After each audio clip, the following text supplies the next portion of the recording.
If you've ever stayed up too late at night watching a bunch of hockey games, go ahead and hit that like and subscribe button, folks. Welcome back to another episode of Benzinga's Pre-Market Playbook for Tuesday, April 22nd. And indeed, I watched a little bit of every playoff game last night. It was super awesome. I'm glad the NHL playoffs are here, but I got a little carried away. Got a little excited and stayed up a little too late. So we're working on a little bit less sleep here today. But nonetheless, we've got another market day ahead of us. We got more companies reporting earnings here this morning, from Verizon to 3M. We've got a couple of movers here. Mullen is on the movers list. Y'all folks, we're going to have a good day here. I still know Anne-Marie as she is on vacation. It's a T3 Tuesday, however. So we're going to go ahead and get this rolling. Benzinga's Pre-Market Playbook starts right now.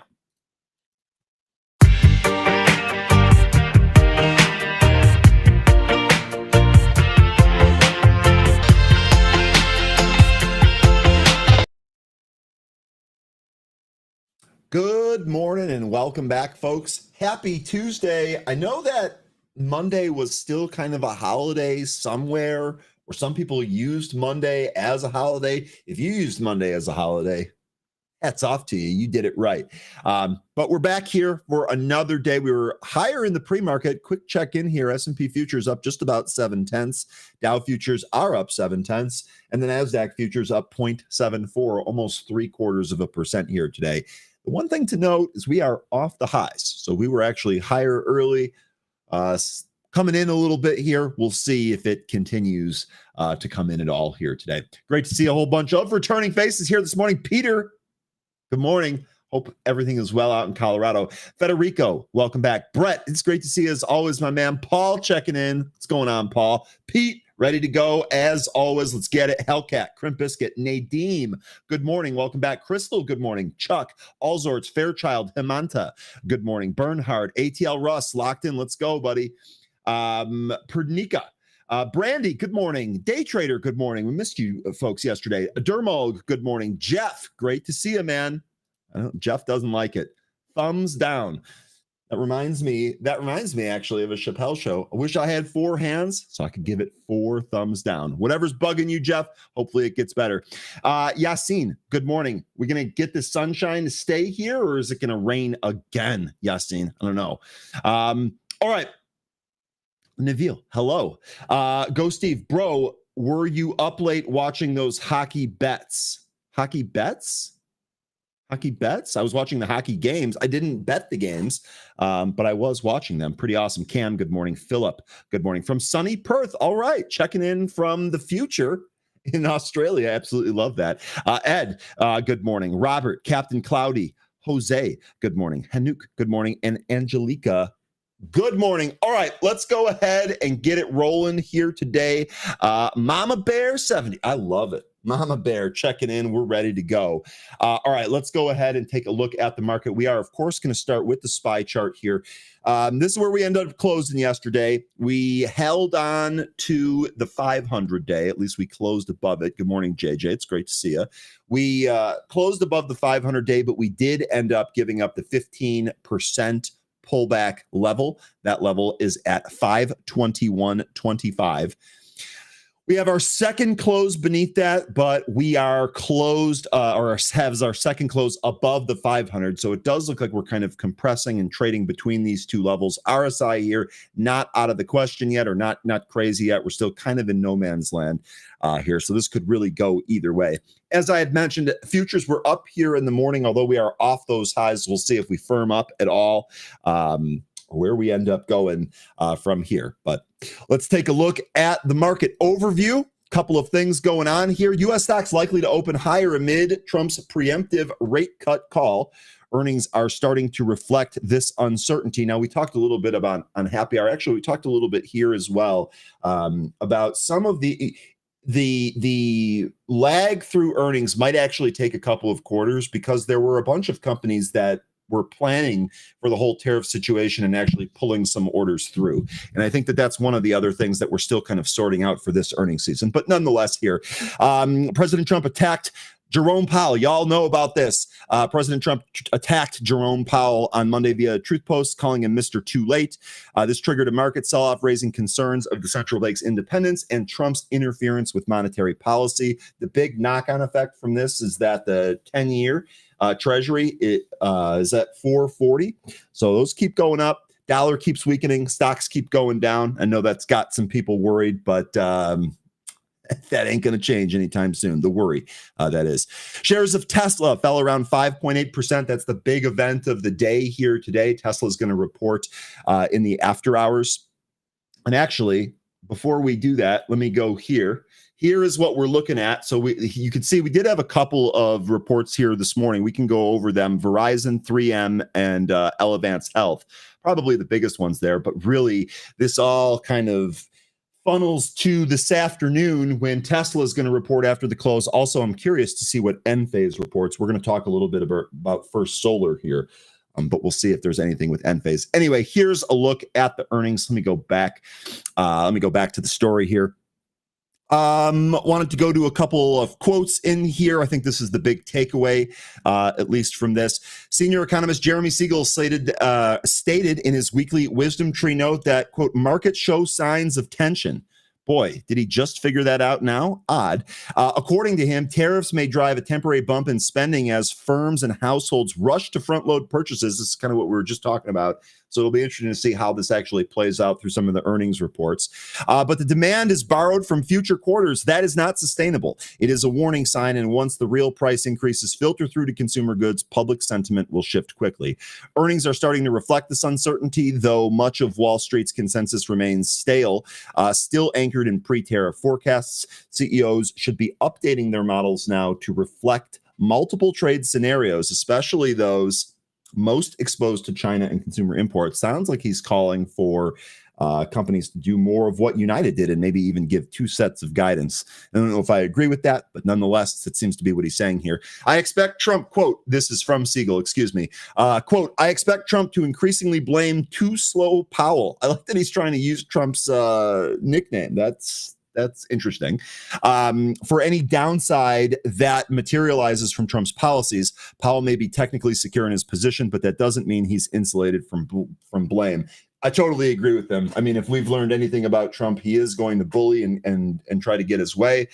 Powell is in the crosshairs right now. It does seem like his plan does require interest rates to be lowered. He's a real estate guy. This should surprise absolutely nobody.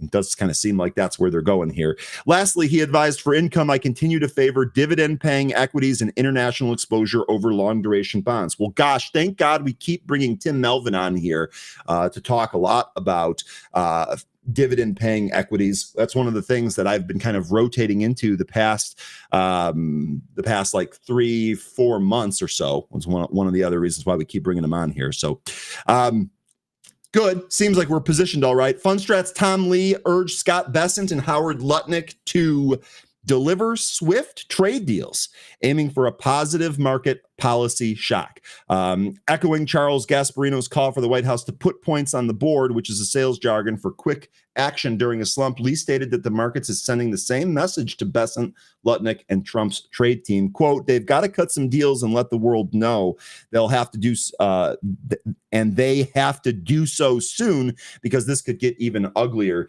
They actually had David Solomon on CNBC this morning, and he was saying the same thing. He brought up another point here that once they start to do these, once the first one is out, you're likely going to see a pickup of some of them because they'll see how the deals are structured, and you'll kind of have a target to go after, if you will. Tom Lee agrees. We know Tom Lee, probably the biggest resident bull on the street. He agrees the White House should put, quote, points on the board. So we'll see if we do get some points on the board here soon. Okay, let's talk about Tesla next. We're going to start here with the chart. We're going to go through some estimates. As I mentioned, Tesla probably going to be the biggest event of the day. I would imagine, especially over some of these early earnings prints, which we can talk about. We can go into there, or we can go in there and we can take a look at some of those stocks. But here's what we're kind of looking at on Tesla. Let me see if I can actually get this one here and hide it. Can I hide this? Yes. So here you go with Tesla. This is really kind of what we're in right now, right? We've got this little triangle formation here. We're clearly in a downtrend, but we've done a really good job holding on to the low end of this support area.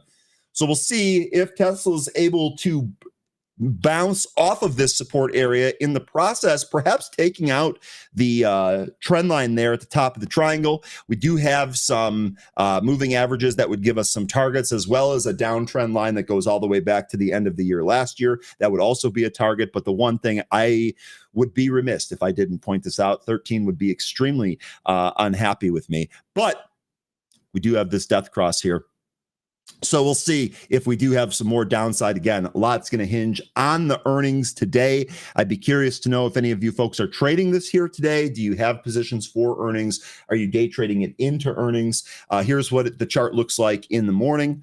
So again, we're up a little bit. This is actually holding on to some of its gains a little bit more than the broader market. So we'll see if that scenario changes when the market opens. But this is kind of where we're looking here on Tesla. A couple of those numbers to really pay attention to. 245.35. That's your 500-day. That's one of the big moving averages that we recently lost. And that 254.52 is the 20-day moving average that we'd really like to get over to perhaps change the trend. Let's take a look at some of the estimates here. Here we go. On Monday, Gary Black, managing partner of the Future Fund, LLC, said he believes Tesla stock price after its first quarter earnings report on Tuesday will hinge more on the company's outlook and key management comments. So he's not even really looking at the number. Instead, he looks like he's going to kind of be waiting for the conference call or maybe anything ancillary that comes out in that report. Black took to X, formerly Twitter, to say Tesla's stock price after tomorrow's earnings depends far more on what management says about the affordable vehicle, which of course was just delayed, the timing of the Austin unsupervised autonomous test market, Elon Musk's future involvement with Doge, and guidance on fiscal year 25 delivery growth, then actual results. So all of these things forward looking here that really don't care about the current quarter, it seems, at least not in Gary's opinion here. We also have provided predictions for Tesla's first quarter and full year 25 and compared them to what Wall Street is expecting here. So Wall Street, in fact, I'm going to give this to you for any of you that are maybe trading the Tesla earnings print here tonight. You might want these for estimates. This actually gives you two sets of estimates. You can see where you're at here. He points out that Wall Street's consensus may be outdated because analysts usually don't update their models after a quarter ends until the actual results come in. This makes those numbers possibly too optimistic. We'll see if they're able to even get close to those numbers. And then perhaps most importantly here is going to be how the stock trades. Instead, he says Tesla's investor relations survey of analysts is more realistic. All right. So again, the comparison here, you're looking at a 38-cent adjusted EPS versus the 44-cent consensus Wall Street estimate. He thinks that 38 cents is going to be a little bit more realistic. And as far as deliveries, looks for a minus 3% year over year at 1.73 million vehicles. Street's looking for 1.8. Just a little bit more. So here we go. Last week, it was reported that Tesla delayed the U.S. launch of a more affordable variant of its Model Y SUV. Internally codenamed E41, the vehicle was originally scheduled to debut in the first half of this year. We know that that is not going to happen here. Musk's EV giant has also been hinting at the launch of its Cybercab autonomous ride-hailing service in Austin, Texas. But the plan has drawn skepticism from industry experts. Consider me a skeptic, and I'm not even an industry expert. Moreover, Musk is facing mounting criticisms from investors over concerns he's losing focus on the company as his attention appears increasingly directed towards his role in President Trump's Department of Government Efficiency. Yeah, shame on Musk for trying to uncover fraud and waste in our government. What a terrible guy. Since assuming the position following Trump's inauguration, Musk's political involvement has sparked nationwide protests at Tesla showrooms and facilities, ranging from peaceful demonstrations to acts of vandalism. His controversial remarks on foreign affairs have also drawn backlash in Europe, where attacks on Tesla properties and slumping sales have been reported. So we'll see if the earnings report here is enough to turn it around. 29 analysts tracked by Benzinga have a consensus price target of 298.14. The three latest ratings from Piper, UBS, and Mizuho suggest a higher price of about 321. So we'll see if Tesla puts in a bottom here or if it turns around. We shall see. All right. Also wanted to share this with you here. We talk a lot about implied moves and all of that. Here's another one. This comes from Options AI. Is basically pricing in a 16% move by the May 16th expiry. So it's actually using the May contract to look at what the implied move might be here. And you can see it might be a little bit difficult to see here. Your upside value on this is going to be 264.43. That is a 16% appreciation. And the downside target here, 190.57. That's minus 16% from the current price. The big takeaway on this one is really going to be where those values actually fall, right? So if we go back to the chart here, 190.57 is going to put us clean below the triangle here. It also is going to put us within range of this low from August 5th of 2024. That's going to be your yen carry trade low. We've talked about that on a number of other stocks that are approaching some of these areas. Some of them have found support there. We'll see if Tesla actually breaks through this here real quick. Looks like the producer threw up a Tesla poll, beat, miss, or in line. Pretty straightforward here. That sounds good. Looks like y'all are waiting for Tesla here. MD saying the expected move is 21 points. 21 points. That would be great. Or that would be exciting, I suppose. Let's see. There we go. Tesla levels at 210 and 203 on the downside. I would also say honorable mention there to the 200 level. We see those round numbers come into play all of the time. Let's see. Day trader here, locked in. Still think we see 175 on Tesla at some point. So now let me ask you, Dave. Let me kind of turn that around here on you. I get the target. Would you be a buyer at 175? Would that be enough of a sell-off for you to be a buyer? By the way, that 175 would actually be right in this consolidation area. This was from the middle of 2024. As I had mentioned, day trader, this level makes a lot of sense to me, at least from looking here at the daily chart. Okay. James saying this has me thinking about a long straddle on a levered Tesla ETF. James, I like that. So you're actually going after some of those ETFs instead of Tesla itself. Huh. That should be interesting.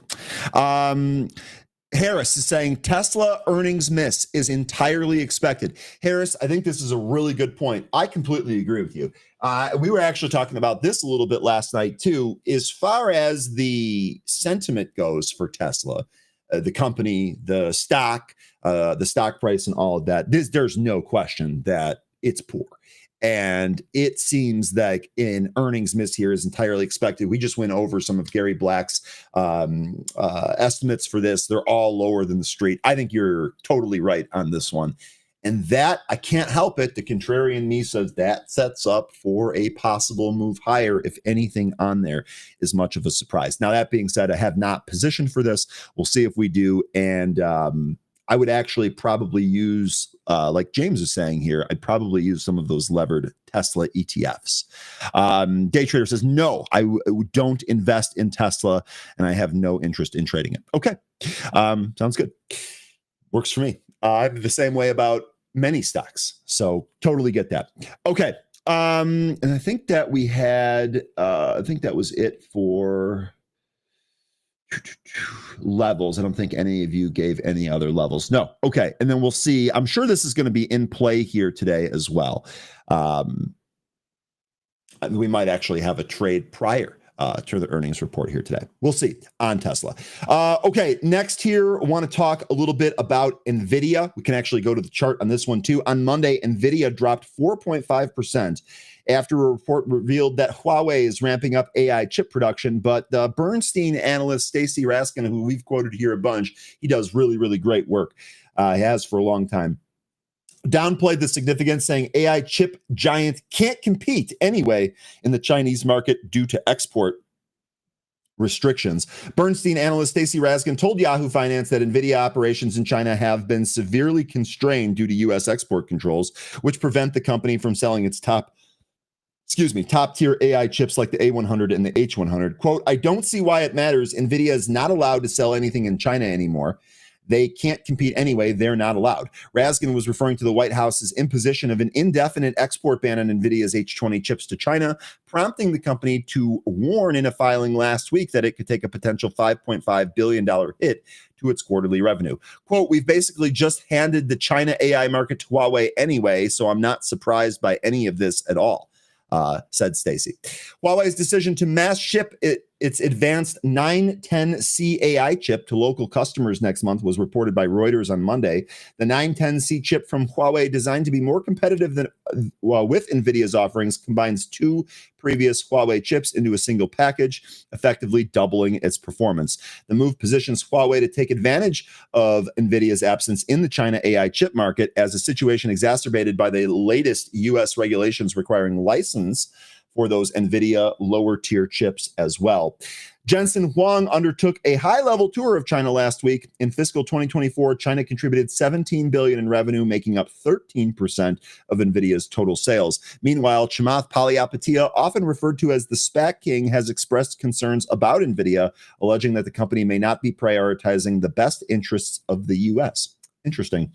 NVIDIA stock has dropped 29.93% since the beginning of the year, but is still up 21.87% over the last 12 months. This turns me to the question of the day for NVIDIA. What is the level that gets you interested in this? I understand all of the uncertainty on the macro level, especially with technology, especially with the whole trade thing. But is there a price out there? Is there any level that gets you excited about this? Is there any level that gets you excited about NVIDIA? You all folks, let me know. We can actually take a really quick look at the chart here as well. Let me go back to that. Here it is, our trusty channel. Our trusty channel is still holding up here. We're looking at 97.97 right now. We're just beneath. Glenn, are you out there? Is Glenn here yet? We're just beneath that 0.618 fib level that he gave us.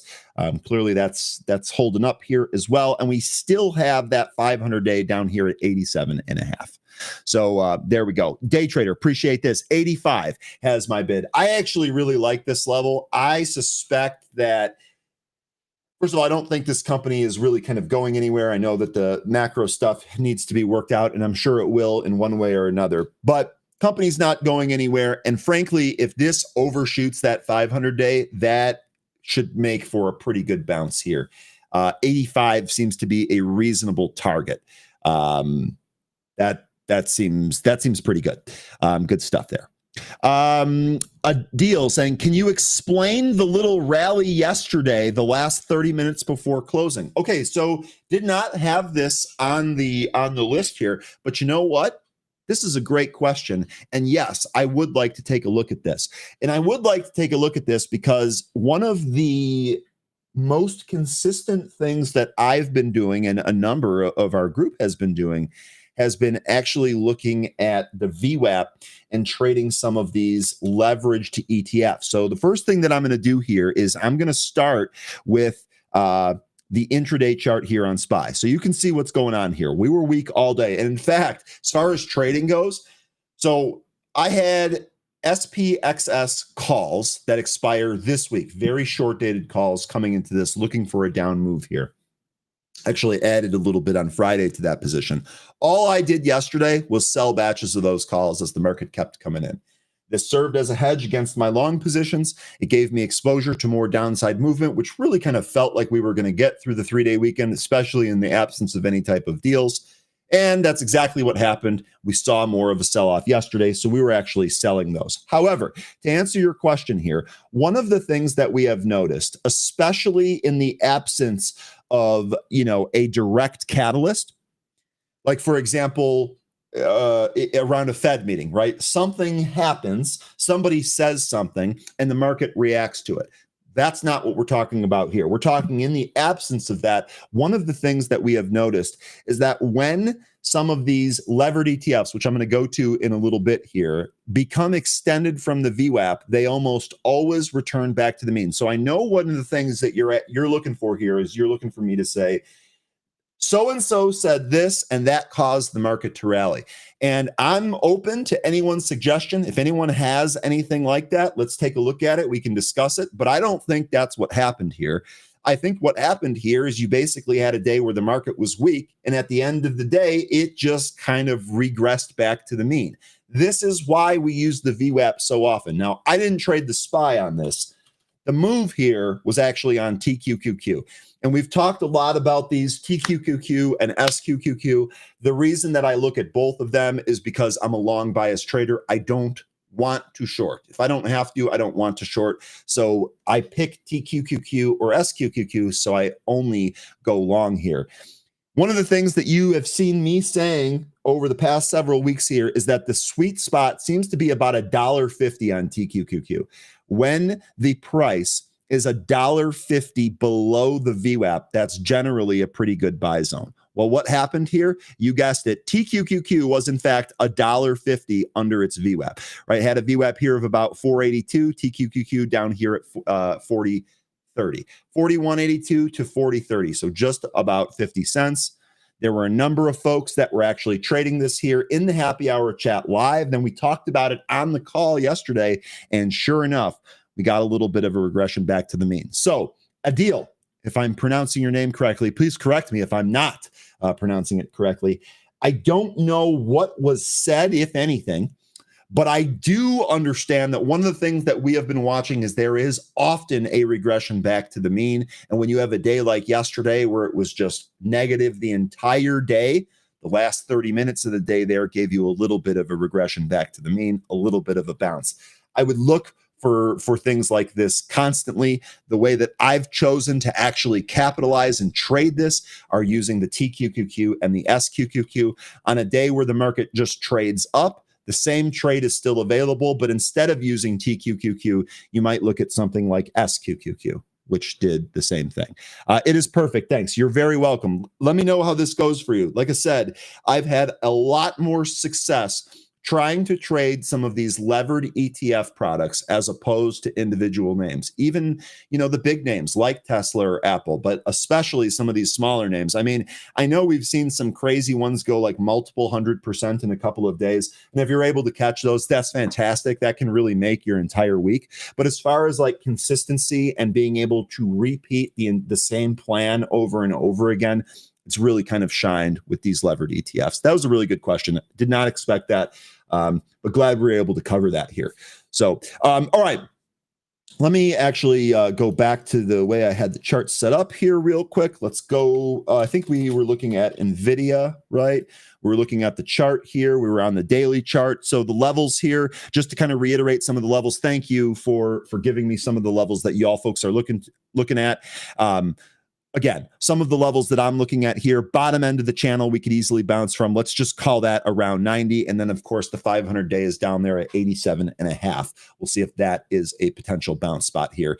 We talked a little bit about, no. Yes, we talked about Stacy and all of that. Okay, we got that. So sorry. We are actually on First Solar, ticker FSLR. Let's do that one here. Here is First Solar. Someone asked about this, I feel like last week. I can't remember the question nor who it was, but it was a good question.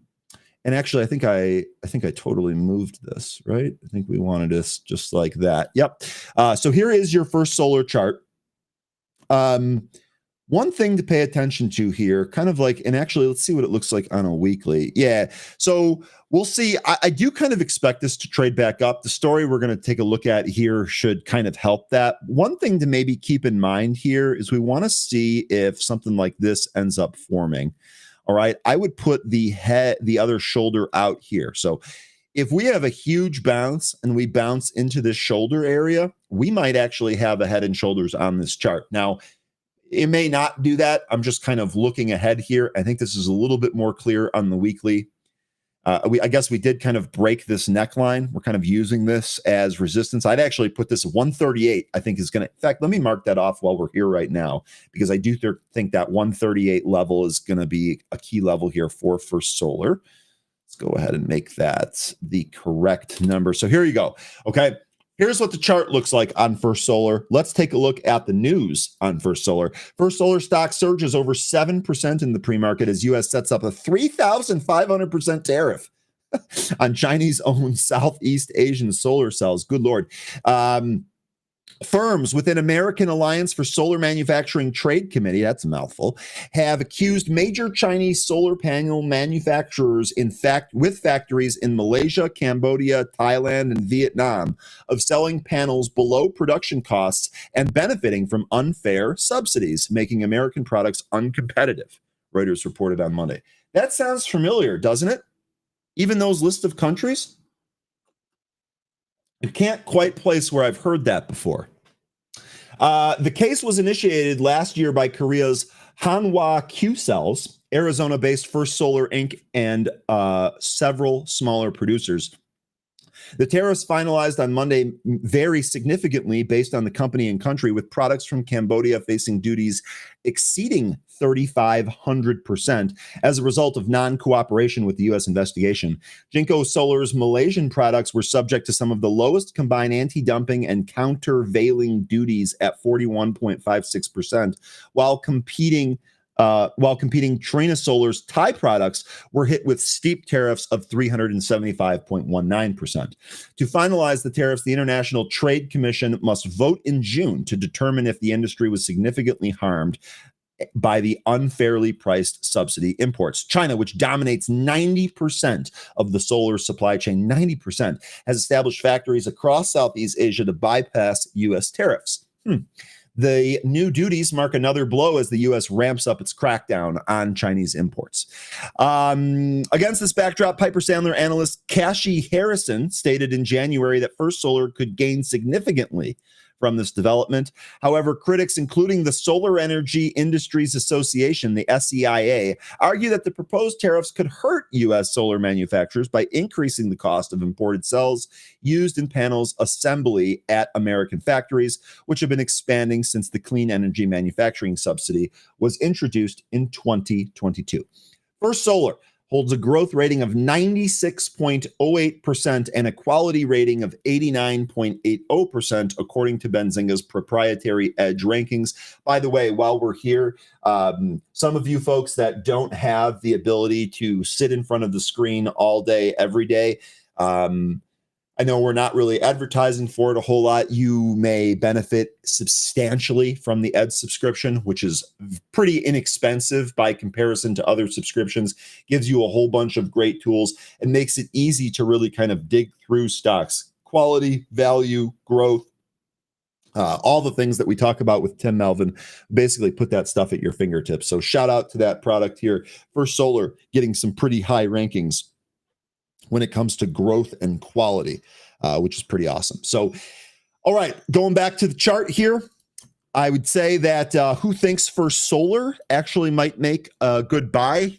here? Is anyone looking to trade this? We get asked about this occasionally, First Solar. And it really, to me, this next level here sure looks like 138. I guess if you want to say 133 and a half here to really kind of break above this area that stopped us going back to the beginning of April, that would make sense. This area was likely in play. Yeah, this area was also in play at the end of March. So maybe we get some more stuff there. One of the things that I'm going to be looking at here is going to be some of the unusual options. I know Enphase and First Solar, they have a lot of option traders in them. And we've seen some big sweeps before. This actually might be a pretty decent one to trade off of some of those options. So I'll keep an extra eye peeled for some of those solar unusual option trades. Okay, let's see. And First Solar, here we go. Oh, that was the news story that I just read there. Okay, awesome. Let's see. What time is it? It's 8:30. No guest yet. All right, now ENPH is going to report earnings tonight, right? That is the other one that we should take a look at here. Here's what the chart looks like on ENPH. I will say targets for this one should pretty much just be the moving averages. The first one, and I know it's difficult to see here. I'm sorry about that. Let me see if I can actually make this bigger here. The first one that we really want to take out is going to be this 20. We really kind of want to reverse this downtrend that we're in. We have the 20 and the 50 pretty much stacked right on top of each other. If we can close above these, get multiple closes above these, we should be in pretty good shape. This is what I'd be looking at for here on Enphase. It is worth noting that our RSI is pretty much in no man's land, so I'm not really sure there's anything that we can gain from that. One of the things, I don't have a position for this for earnings.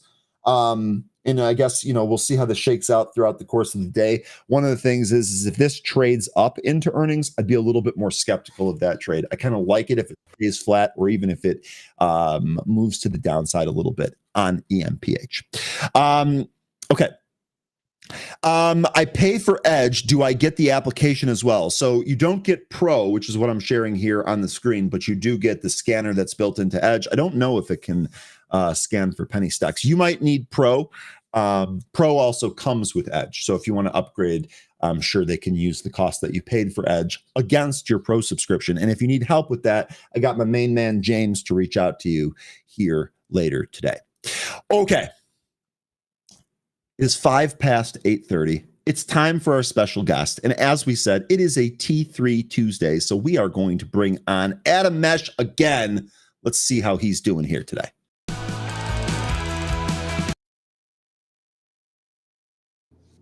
Adam, good morning. Happy Tuesday, my man. Welcome back. What's up, Ryan? How are you?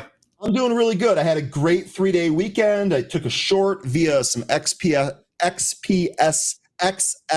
calls last week. And yesterday, I spent the entire day just kind of selling those calls out. So pretty good way to start the week here. I am excited because we've got some pretty big earnings reports on deck this week. And I wanted to check in with you and see if there are any trades that you might have brewing for any of these stocks. Yeah, nice to be here with you. I was away too in Vegas in Arizona. Ooh. Just got back. I don't trade into earnings. Like I'll trade post earnings if something's moving. I had a really good play. I think I told you about it on Carnival Cruise Line. Like they had earnings like a month ago and got hit hard in the morning.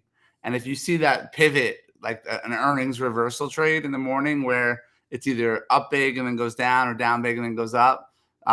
So I caught the dip and ran up a couple points. That was a great trading day. But so anything I could catch after earnings, but like even if the CEO of a company told me what his earnings were going to be, I wouldn't know if the stock was going to be up or down. So I feel like there's no edge into earnings. Okay, so you wait for the event to get past and then kind of trade the action. Well, I mean, Tesla reports tonight. That should be kind of a monster, right? I expect that to be busy tomorrow. Maybe there will be a trade set up on that tomorrow. Yeah, afterwards it will definitely make moves. That one was probably like that's like showing up at like a rodeo and being like, oh, the one that's killing everybody over there, the wildest ride. Yeah, I'm gonna go on that. like trying to trade Tesla post. There's probably gonna be so many fake outs. It's good. It's definitely gonna move if you call it right. I'm like I have with the movement we've had in the market, I'm just kind of locked in on what I watch, what I'm trading every day, and I don't have any bandwidth for anything else. I did catch the Trump 90-day pause announcement. I have a funny story about that. Okay. I actually do want to hear that. But really quick here, join Adam Mesh and Tom Sosnoff for an exclusive webinar event on April 24th at 4:30. Couple of things real quick. I'd love to hear what that webinar is about. Secondly, how is Tom in person? He seems awesome. He seems like this is the type of guy that you definitely want to have a beer with and talk markets with. I've been watching him on like, Tasty Trade and any of the little clips that I can get for a number of years. How is he in person? And then, what do you got coming up? So, interviewing Tom Thursday. We do it once a month for the last 5 years. He's a man's man. Like we went out to dinner and he had his team there. And he literally said, I've never seen this move before. We'll take one of everything on the menu. And they weren't like 4 things. There were like 30 things. And he just ordered it all, which was, I thought, I had never seen anyone do that before. But in terms of trading, I learned more about options trading from him than anyone else. He just loves it. He's in it. He's kind of like, and we never, kind of like me and you, there's never a pre-call. We just come on and we talk, and it's just very real and transparent, and that's what people like. But he studies everything, like the optimal time to put on a trade, the optimal time to roll a trade, take it off, everything. Just like the best options trader I know. Yeah, he is really incredible. Brett here from the chat saying Tom is great. He answered several emails from me. Pretty Very awesome. responsive. Yeah, I'm a huge proponent of anyone that is able to do that. I got to where I was at having people being gracious with their time and helping me. So I'm a huge proponent of paying that forward. And when I see others do that, I absolutely want to promote that. Brett, that's awesome to hear. And Adam, that's that menu, that one of everything on the menu. So I've heard of that. I've heard myths of that, but I've never actually seen it myself. Pretty cool that you got to see that in person. Yeah. Yeah, but in terms of trade, I mean, he sold two companies. The second one they sold to IG Group for $1 billion. So with everything he's developed, he's very successful. But Yeah. he's in it for the love of the game. And I asked him if anyone manages his money, which because he has a lot of it, and he said no. He it's all him, which is crazy, because you as a trader, you know how we are, like Yep. prone to everyday action. I don't trust myself to manage all my money, like too much of a gunslinger. I am the same way. When I first started, when I didn't have hardly anything and I just wanted to control everything. And eventually I got to a spot where I was like, no, we better let this professional handle this chunk too. That way I don't have to think about it and stress over it. I got enough stress as it is. So that's pretty impressive. He manages a huge amount of money on his own. Not surprised though. Guy's super talented. Yeah. So the 90-day pause, I was trading. I was waiting for it. Like I had the vacation last week and I was hoping that you knew something was going to happen. Yeah. And I was like, I literally wasn't getting up to get a drink. I was all day in front of my computer because we had that fake out move to where they had the fake 90-day pause. And then a couple days later, the real one. And I was just like, this is just going to be a moment, And so on that day, I was having one of my worst days of the year. I can't even remember why now. Maybe I was just trying to buy dips, but I was down 17,000 intraday, and that's just day trading. That's not positions. Well, I came in with some positions, but whatever. And I was supposed to do an interview. I don't do a lot. I do you guys, and I was doing an interview with T3. But I moved it from 1 to 115 because there was a bond auction at 1, and I thought it might move the market because the bond markets were getting spooked. Anyhow, I had 20 calls in the queues that were 10 points out of the money for $1 that expired that day. And I literally just wanted to get up to like wash my hands, throw water on my face before the interview. But I was so scared of missing anything. I just bought 80 IWM calls for 75 cents, 2 points out of the money. Because I just wanted to be holding stock at all times. I got up, I came back, I sat down, the interview screen was up, and I'm like, wait, what's going on? And I never had this before. My P&L was just flashing, and the bid asks were motionless, like they were stuck in the box. And I saw my whole screen frozen, and the down 17 said down 5, then it said up 2, up 5, up 17, up 25, up 38, up 48.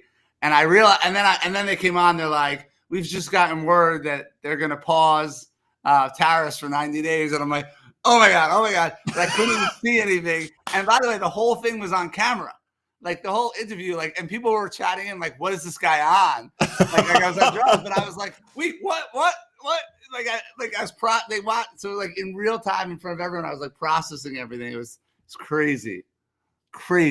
That is wild. And let me say, that's not easy to do, is it? Right? Not easy to process all of that stuff in real time, especially when you're live in front of people. Awesome though. Awesome trade on that. One of the things that I hit recently was TSLL. I hit the levered Tesla on the report that Elon Musk was going to move away from Doge. Tesla popped that day. TSLL just in a heartbeat. There was a trade there. We used options to do that. Peeled half of them off. Ended up having to close or stop out of the rest the next day as there was no carry through. So that trades that doesn't pay a dividend, right? That just trades at 2 times Tesla. Yeah. Okay. That's just the levered Tesla ETF, but it's fun. That one's pretty good. Okay. So awesome trade there. That's a pretty good turnaround on your worst day there. Ryan here from the chat said, saying that was a bad day for me too. Ryan, I hope it turned around for you on that day. Let me ask you, is there anything that you're kind of stalking or watching or waiting for right now? I trade Bitto a lot. I've talked about that on the show. It's that's one that tracks Bitcoin, but it also pays a monthly dividend of around $1. It varies, but it's a good dividend. And Bitcoin has started to perform well with everything else going on. So it caught a bid yesterday, and it's following through today. So that just as a hold has been doing well for me. I have some speculative plays on that I'm interested in. See how this one does that. I don't know why. Like I get like besides the big names I'm talking about. Like I'm like SoFi is a stock I trade. I'm CoreWeave. I have an Iron Condor on after post IPO. Uber had the negative news yesterday, but it's not that negative. They said that they were like subscription. You saw what they said with Uber yesterday. How they were like, there, and then there's also we also had Uber news here about possibly merging with Hertz. Ackman, of course, took a stake in Hertz, so that is also floating around out there. oh my god, I was hiking in Arizona, and there's this guy probably in his, I don't know, 70s, and he's like walking through the desert, and he's talking to his wife, and he's like on his phone, and he's like, I just made 24 grand. And I knew he was like a trader because like it was like he goes, I just made 24 grand in 4 minutes. And so I just walked over to him like, what are you trading? And he's like, Hertz. He's like, there's big Bill Ackman rumor. He's like, I just bought a bunch, and he goes, it went up 50 cents, and I sold it, and I was just laughing, like, because that's the only place you're gonna make that kind of money in 4 minutes. Is the market. So I love how as soon as you just kind of put the pieces together there real quick. And by the way, so with CoreWeave here, I've got it up on screen here, but the other thing to keep in mind here at CoreWeave, this is fresh as of this morning, 2 new initiations on CoreWeave. One here from Barclays, price target of 48. Another here from JP Morgan, price target of 43. Both of those are overweight ratings. So CoreWeave here up 2.61% in the pre-market, getting a bit of a boost here today. This actually extended a little bit up to 3.3%. So I think that they were down yesterday on the news that people were slowing in their data centers. Yep. And that is directly tied into CoreWeave. So it made me a little bit nervous. But, I feel like with IPOs, once the options become available, maybe we have a chance for edge because people aren't comfortable with the price. So the premiums are better. So I did like a 35, 27.50 bull put spread. And then I started with a 57.50, whatever it was, 65.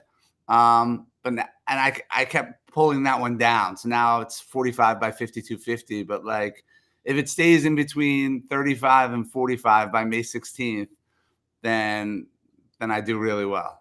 Okay.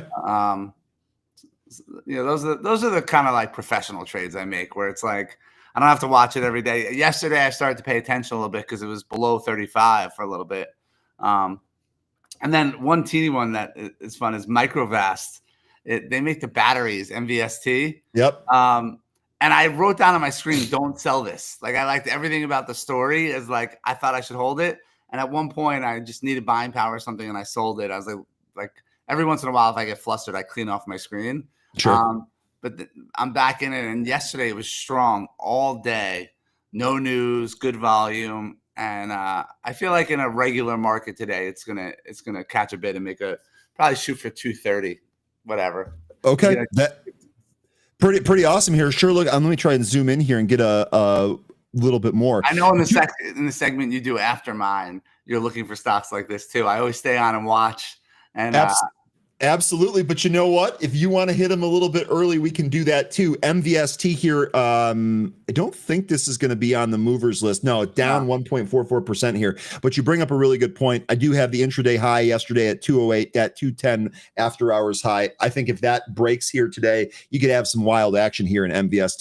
This stock's no stranger to it. We've seen it before. We've actually traded this one before pretty recently. It was just kind of setting up, and I like. It was on my watchers listed, like it was towards the bottom of the list, but I know the name, and I was like, so I started like paying attention. So, okay. MVST, again, here real quick. Join Adam Mesh and Tom Sosnoff for an exclusive webinar event April 24th at 4:30. That should be a hoot. I did have a question here for you from the chat. Jonathan here is asking, why BITO instead of IBIT? So I know we've kind of talked about this before, but any answer to this one? I want to make sure my answer is correct. So I'm just going to look at one thing real quick. Sure. So Bitto, I love the dividend. It pays every month, the dollar dividend. So I don't think iBit does that too. No, iBit's just a direct track of right. the Bitcoin price. So that's what it is. Yeah, I was just making sure. I was just making sure iBit didn't do it. So you get like $1 dividend every month that you're holding it. So that's something where I'm holding the stock. I bought more when Bitcoin started to separate from the market a little bit. Have been following the market, but it was for that monthly dividend. Bitto is contracts, iBit is Bitcoin directly. You know, you brought up Bitcoin. I hadn't got to this yet. I did want to mention this at some point today, but I might as well cover it while you're here since we're talking about Bitcoin. One of the things that I said yesterday was notable here is that Bitcoin really seems to have started to decouple from the market. At least it looked like that yesterday. We were selling off in the market right out of the open, and Bitcoin was doing the opposite. It actually traded up here. If we're looking at the chart, my first thought here was, well, let's see where we're at here on the chart. We do have a potential inverse head and shoulders. We'll see if that forms. I'm just kind of putting the template out there. We've recently had a death cross. However, we took out this trend line, this downtrend line on the top section, and we've actually traded into this support area that I have marked off between 85,000 and 90,000. So to me, now we're testing the 200-day. It'd be interesting if we can get a couple of closes above the 200-day and maybe buck this trend. And I brought this to the happy hour group yesterday, and we talked about something that really wasn't on my radar, and I want to make sure I get this correct here. We have a gentleman that is headquartered in Asia, and he follows all this stuff too. He said Chinese citizens are trying to circumvent currency controls that would limit money being sent out of the country, and they're doing that by using crypto. And this is likely why Bitcoin saw such a rise today. So that wasn't on my radar at all. That's a very interesting kind of thing to think about here. Just a way using Bitcoin as a way to get around currency controls. I wonder if that trade will continue here. So wanted to bring that here to the group. Very, very interesting. Do you have any trade on Bitcoin that you're aside from the ETFs, are you looking to trade this at all? So what I like about Bitto versus Bitcoin or anything else is I think that the current administration is pro Bitcoin. I know that his children are. And so I just needed to stay in that $70,000 to $110,000 range for the next 4 years. And if I could get a monthly dividend of $1, right? And then so Bitto just stays in business. $1 12 times a year is 12 times 4 is 48, right? The current cost of Bitto is 19. So this could be something that I own for free, collect dividends in, and if the price wants to go higher, great. But I don't want to chase Bitcoin. I feel like, sure, maybe it will be a lot higher, but this is kind of like selling a put. But instead of collecting that dividend, I just wanted to be in business and kind of hang around like a currency, and I get paid. That's the bet I want to make. I don't want to speculate on a bigger move up. And also, like, on some of the days we've been seeing, yesterday was a bad day. We had some other bad days. Like, when everything starts to sell off and you feel like the world's ending, it's hard for me to be confident that Bitcoin is going to stay at 80,000 versus 70, 60, or 50. I have no range of value. And if people need money, they have margin calls, whatever the case. Like, at some point, if something like ever happened to MSTR, right? I mean, like, that one stock could probably, crater Bitcoin. Like, if something happened to that stock, like imagine, like, I'm not saying anything will, but it's very related. Like, any singular event could really move Bitcoin. So I'm just betting on it to stay where it is versus chasing it. Yeah, that makes a lot of sense. By the way, MicroStrategy here now owns 538,200 Bitcoin. That is 2.563% of the total outstanding coins. So to your point here about if something happens to MicroStrategy, I mean, this is definitely going to be tied to Bitcoin. We had Michael Saylor, we had a piece of news think it was last week, maybe the week before, about how he's not worried at all because the collateral pledged is not Bitcoin related at all. So even if Bitcoin goes to zero, he's going to be okay there on MicroStrategy. I don't want that to happen. Let's not find out if that's the case. But we'll see. We'll see here on MicroStrategy. Okay. Adam, anything else? There were really good stuff here today. I'm just looking at the questions in your box. Yeah, no, I like, I always enjoy connecting with you. And I think, last thing was you had asked me about quantum stocks last time. And I said not to chase them in the rally. And I think that was good advice. I watched to make sure I was right. And they didn't move like on that day with the 90-day pause. They didn't go like the rest of the stock. So it was a good call to like leave that alone for now. Yeah, absolutely. Let some of this come out. In fact, they haven't gone since then either. So I do think there will be another move in these, but that move is not now. We'll have this when they start to kick up again. We'll talk about them again, I'm sure. Yeah, the Thursday session with Tom will be great.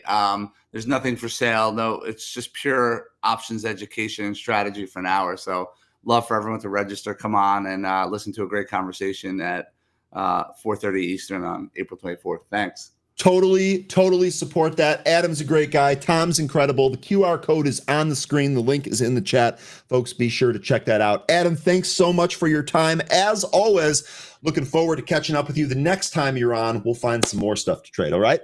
Bye, Ryan. All right. Have a good one. That is Adam Mesh from T3. Remember, folks, join Adam Mesh and Tom Sosnoff. That exclusive webinar is April 24th. After the market closes. Be sure to sign up for that. We do love the T3 guys. We're lucky that they come hang out. Hopefully y'all enjoy some of that content. Okay, the Adam's departure leaves room for 13. We're going to go ahead and bring him on and see how he's doing. 13, good morning. Happy Tuesday. How are you doing here today? Just realized that my mic was off. It's good morning here, and I'm having a good morning. Got some really good rest, ready for this day today. How about you? How's everybody in the chat? Chat seems popping. Everyone seems like they're in a good mood. The sun is out here in Chicago, although that might only be temporary. We'll see.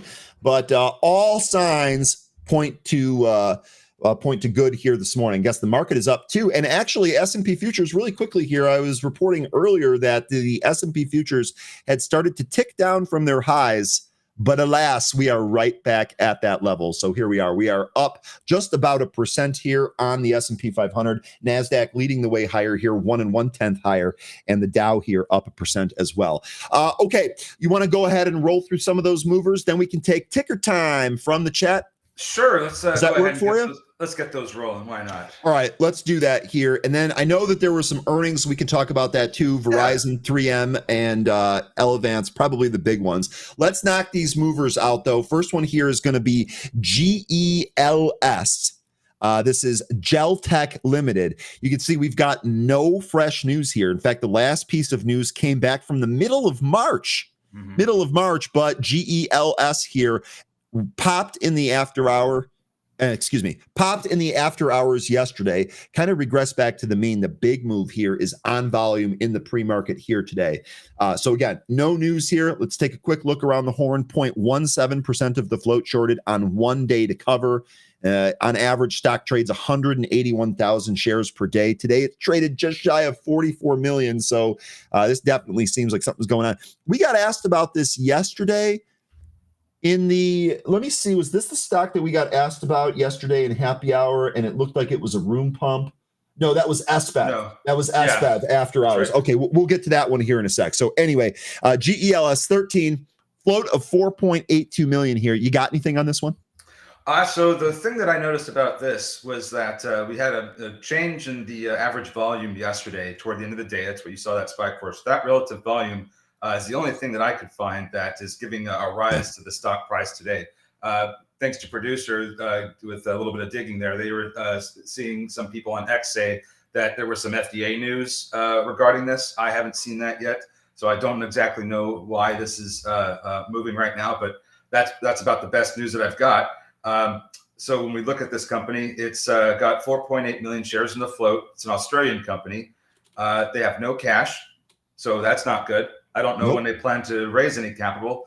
And when I look at the chart, I'm not really liking that either. This looks quite bearish to me. you could see that it's kind of put in a bit of a head and shoulders there. I would not want to be trying to trade this up here right now. We're currently beneath the VWAP. We have the 65 EMA that looks like it's going to get tested pretty soon. For me, I would just wait for this one to come back in. I probably won't even trade it until it shows some signs of bottoming. But I think there'll be some better things to trade. I don't like the pattern that we have here. I think this will come in. I'm not sure if it's going to be before in the pre-market or after we open. But for now, I think that I would just wait for this to show us some of its downside and some bottoming before we start taking trades in this. Okay, really good stuff there, 13. My customary warning here, this stock was 89 cents yesterday, and it is 442 here today. We are up 392%. It's always important to keep in perspective where we came from here. Any bit of shakiness in this has a long way to fall to go back to where it was just yesterday prior to the close. So really good stuff there. GELS, Geltech. This is going to be your top mover here on the list by percentage gain. Next one that we have here is going to be Tivik. Oops.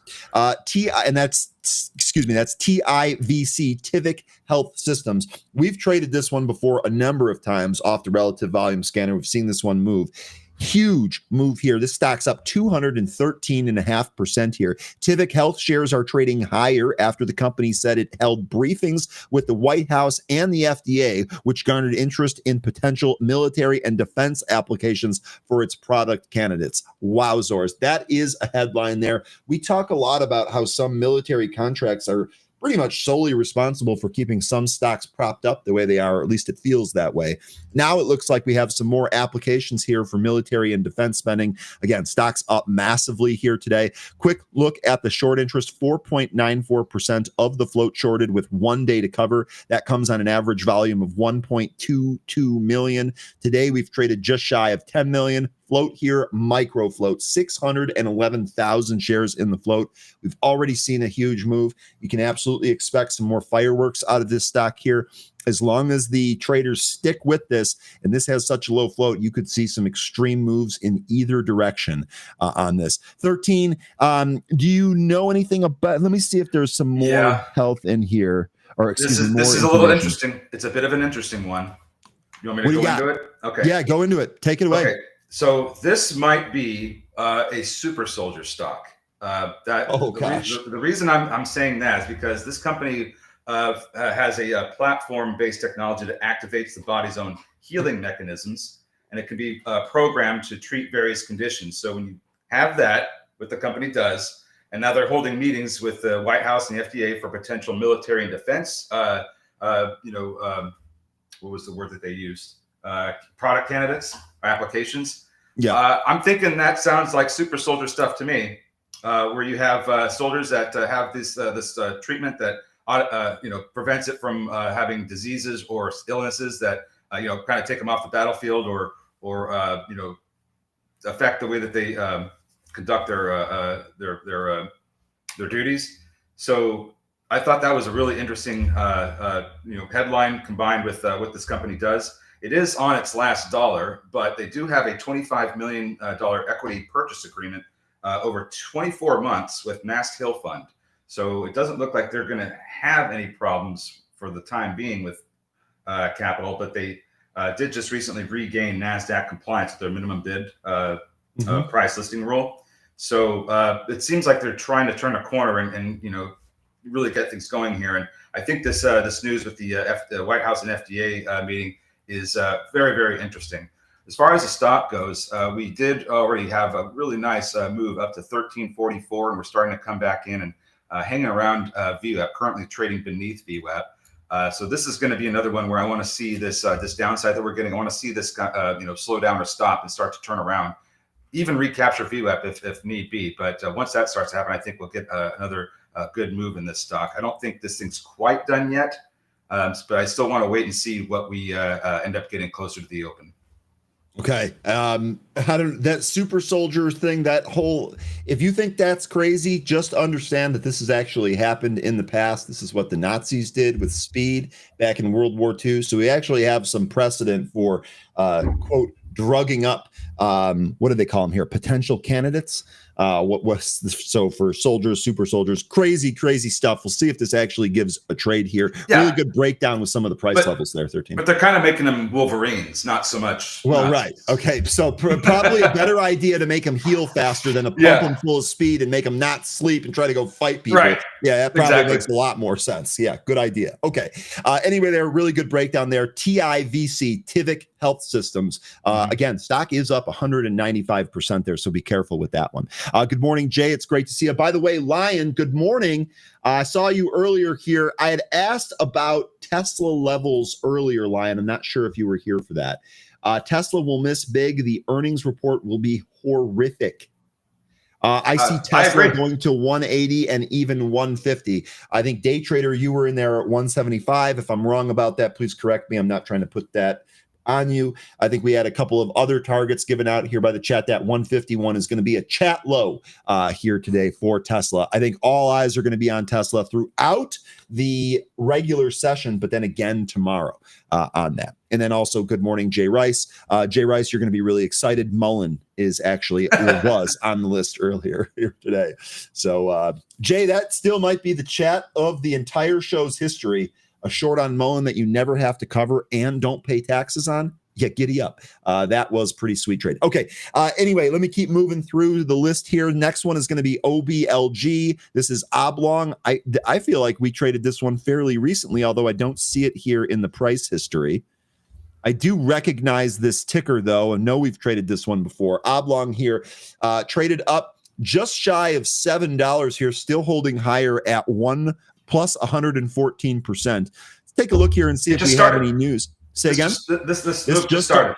Yeah. Perfect. So good timing here. Oblong announces it has authorized a stock buyback program to repurchase up to 500,000 shares of the company's common stock. Now, that might be important here because the float is 1.15 million. So if they're talking about buying 500,000 shares, they're talking about shrinking this float to a micro float stock. Quick look around the horn here, 2.03% of the float shorted with 3.62 days to cover. That days to cover comes on a paltry 23.28 thousand shares. So 23,280 shares of volume. That's nothing. Today we traded 1.67 million. What do you got here, 13? What do you think on this OBLG?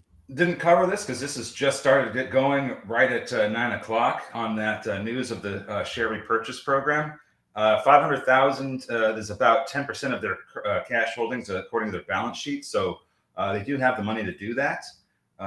Looking at their income, they do lose money still. So they're still trying to make profitability happen. But according to their last earnings report, they only lost 897,000. So that's, they're turning the corner. It looks like they're trying to, but they're not quite profitable yet. Looking around here, stuff I usually look at, I don't see any high short interest. Their splits, they just did their last one. That was in August 22nd last year. That was a 1 for 40. Don't see any recent capital raises. The last one they did was in 2021. So I don't really have a whole lot on this one. I'm not even sure I don't remember what this one necessarily does. But it's starting to get going here. If we take a look at the chart, maybe we can find some levels. Okay, well, I do have some levels here for this one from the last time we traded it. I knew it. I knew you were going to have that because I knew that we traded this one before. I absolutely recognized it. Good stuff. So from here, I have levels at 525 and 6. We do have the impulse move from this morning that took us up to 687. So we can look at that one also.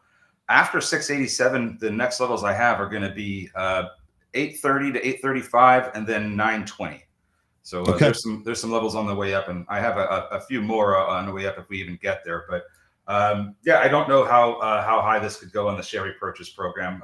Float, that's going to be. I had to do some quick math for me. How much of the float is they going to be buying with 500K? Need to know. But other than that, that's what I've got for Oblong. Okay, we'll see if we get a move here really quickly. Good morning, Mike, Beach Bum Trading, Fairchild, STFU, Alim, Jay, Izzy, and Glenn. Great to see all of you folks here. Dan, good morning to you as well. What's up? Oh, thinking about it with a good joke there. Tivik is having trouble with the adamantium tariff on China. That's Wolverine stock. I like weaving several jokes together. That's always really good. By the way, real quick here, I think it was Neville, or excuse me, Nadim. I beg your pardon.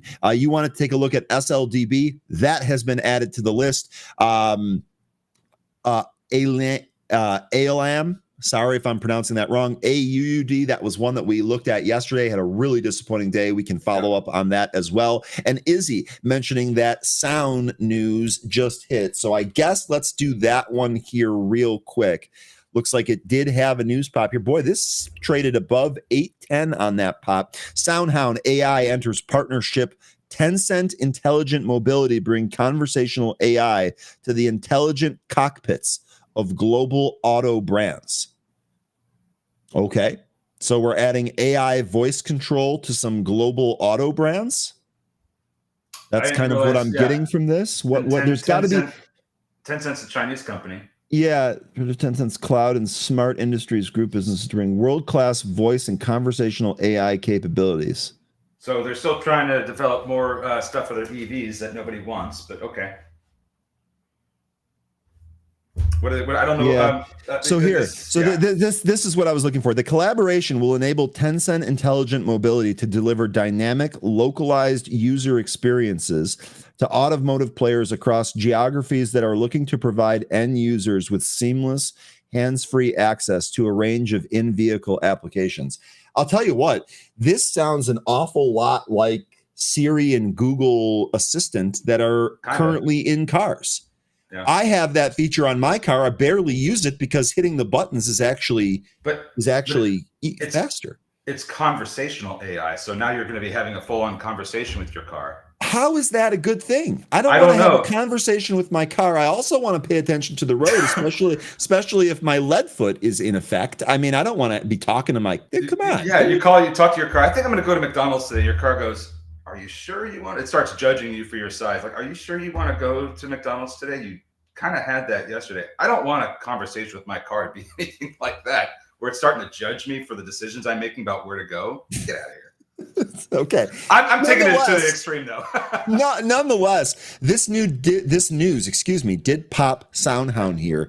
We'll see if we can get a secondary run on this. I guess one of the things that I'd be looking for here is maybe a build or a hold at the VWAP. I guess I can't really make too much of this. This seems like a very, very quick pop and drop. I'd want to see some more interest in this to really kind of get excited about a long side trade here on Sound. We've seen this one move before, though, so maybe it happens again. It's got to be the short interest. This thing's got 32% of the float shorted, 5.5 days to cover. I think this is a squeeze off the news. But I think I agree with you. I don't know how high this goes. Partnership. Don't know what the terms of this partnership is. Don't know how much that means for SoundHound. But I think ever since that NVIDIA angle left SoundHound, I don't think this is quite as attractive anymore. Yeah, and here we go. SoundHound actually pulling back, so pretty much retracing this entire move. Some absolute gold comments here. Is that the same Tencent company as the gaming one? I don't like it, says Mo. Yes, it is. Izzy here saying your car will tell Ryan to slow down. LOL. Actually, it already does that sometimes. I don't let the voice push me around. I did make it a female voice because I thought I'd listen to it a little bit more, but that's neither here nor there. Cam saying, I want to know how my car feels when we get cut off. That's a great one too.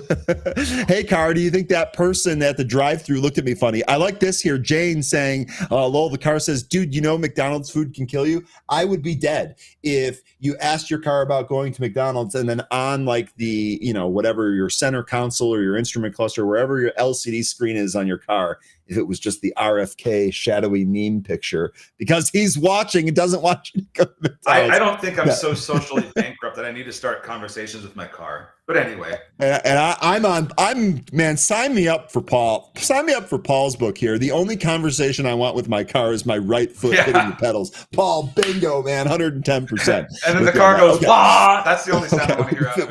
We've had enough fun. We've had enough fun with this news story here. Let's see if ticker SOUN gives us a trading opportunity today. We do have some more tickers to roll through here. We're running out of time. Yeah. WNW, this is Miwu Technology. This is definitely going to be a China company here. I don't think there was news on it. Yeah, there was.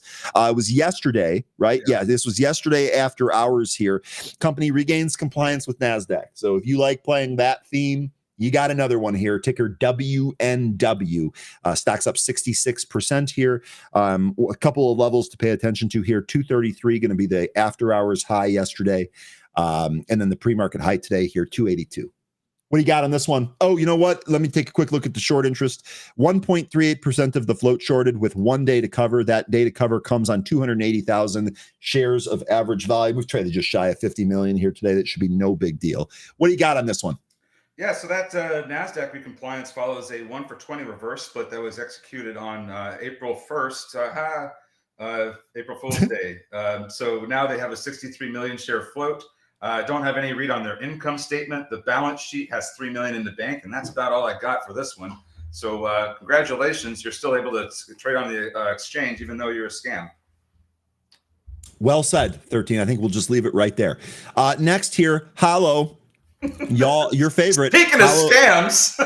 Speaking of scams, so really quickly, the one thing to keep in mind here, literally yesterday, this stock went through a reverse split, 1-for-40 reverse effective yesterday. It's one of the reasons that we saw it move yesterday. We're seeing a little bit more follow through here today.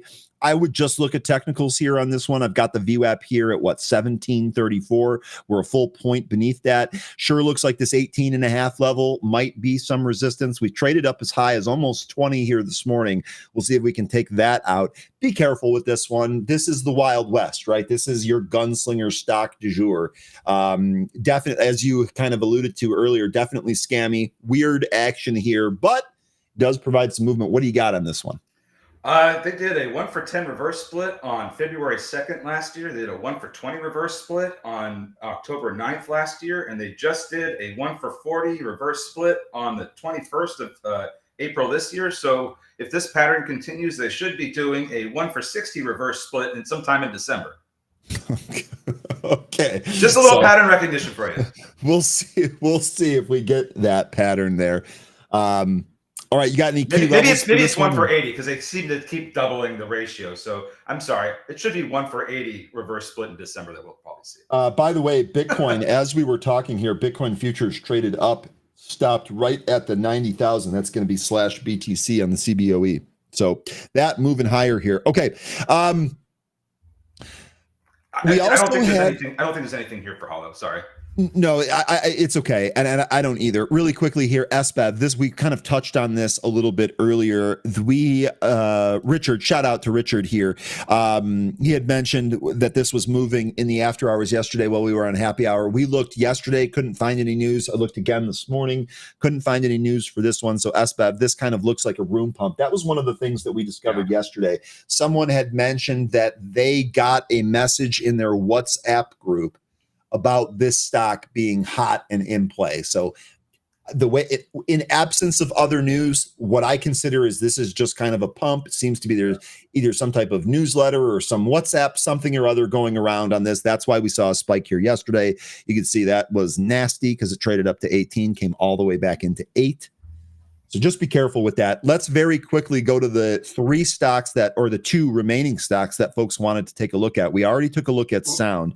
Nadeem wanted to take a look at SLDB. So, yep, go ahead. I just had 2 more I wanted to discover real fast. I can cover them in just in less sure. than a minute. Sure. We got enough time. Let's do it. There's iBio and OBio. So we'll start with OBio because I found it quick. Okay, so OBio. This one moving on a breakthrough. An FDA breakthrough designation for their device. They have 21 million shares in the float and about a quarter of cash.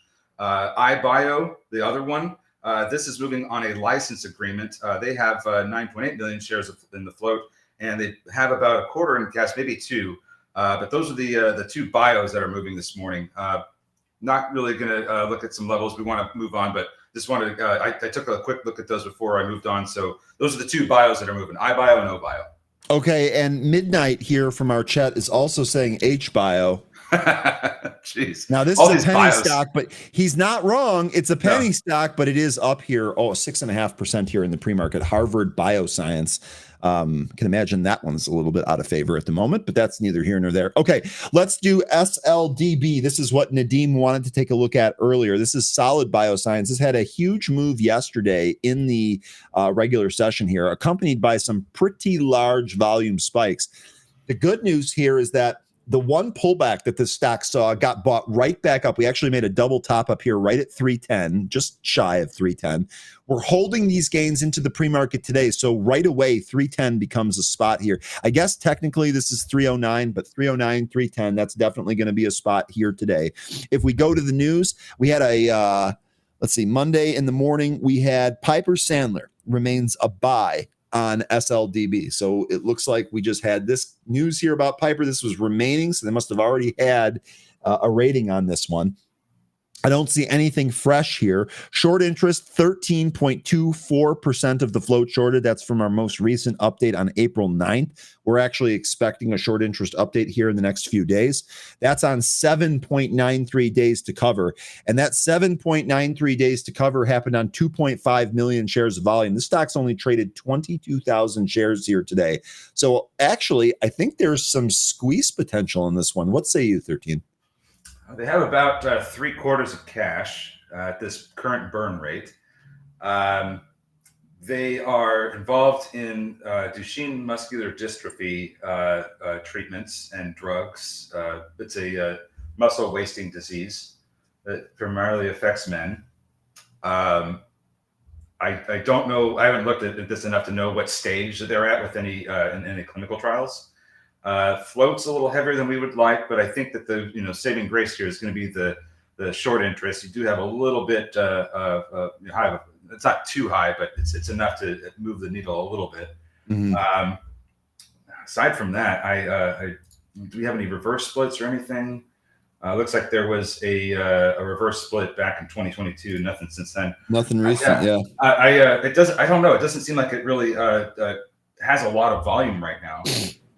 So we'll see if we get that here today. It definitely is a little bit light on the volume, but a fairly interesting setup. Nadeem, I appreciate you bringing this one here. I don't have a line on this yet, but definitely keep this one on the back burner. Again, I think if you pop this high here and it draws some volume in, you actually might have a trade on your hands with this. We'll see. Yeah, it seems to keep running into a ceiling around 310.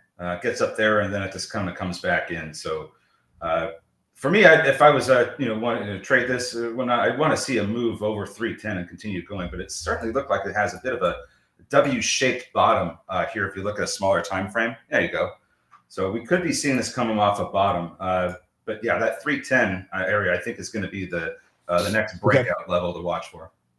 Okay, good stuff there. Last one here that someone was asking about is AUUD. This is a follow-up from yesterday, and the first place that I'm going to start with here is, boy, oh boy, I hope that nobody got hurt on this, because we were up in the pre-market a little bit. We really started to rip on volume, and as soon as this thing traded higher, that volume all turned to selling volume. I don't know if you remember, but this happened really, really fast. The first pull pretty much deleted most of the move up. The second 1 minute window, or the second 5 minute window, deleted the rest of the move. We actually halted on the way down a few times here today. Looks like we kind of settled here at 315. So I would say that just given the trading action here yesterday, perhaps this is kind of exhausted. There's obviously no new catalyst to drive this here, so I'm unsure what would really kind of make this go. We've set some new lows here. We actually took out the 336 low. None of this looks any good, frankly. 6.61% of the float shorted here on 1 day to cover. Average volume is 150K. Today, it's only traded 4,000. I got to be honest, despite this having the micro float of 472,000 shares, I think unless this thing gets moving or has some type of catalyst, this is probably a hands-off, no trade today. My understanding is this is a competitor to Spotify. So I think right there, I don't want to even own this. Yeah, I was going to say, I've never heard of it. And you mentioned Spotify.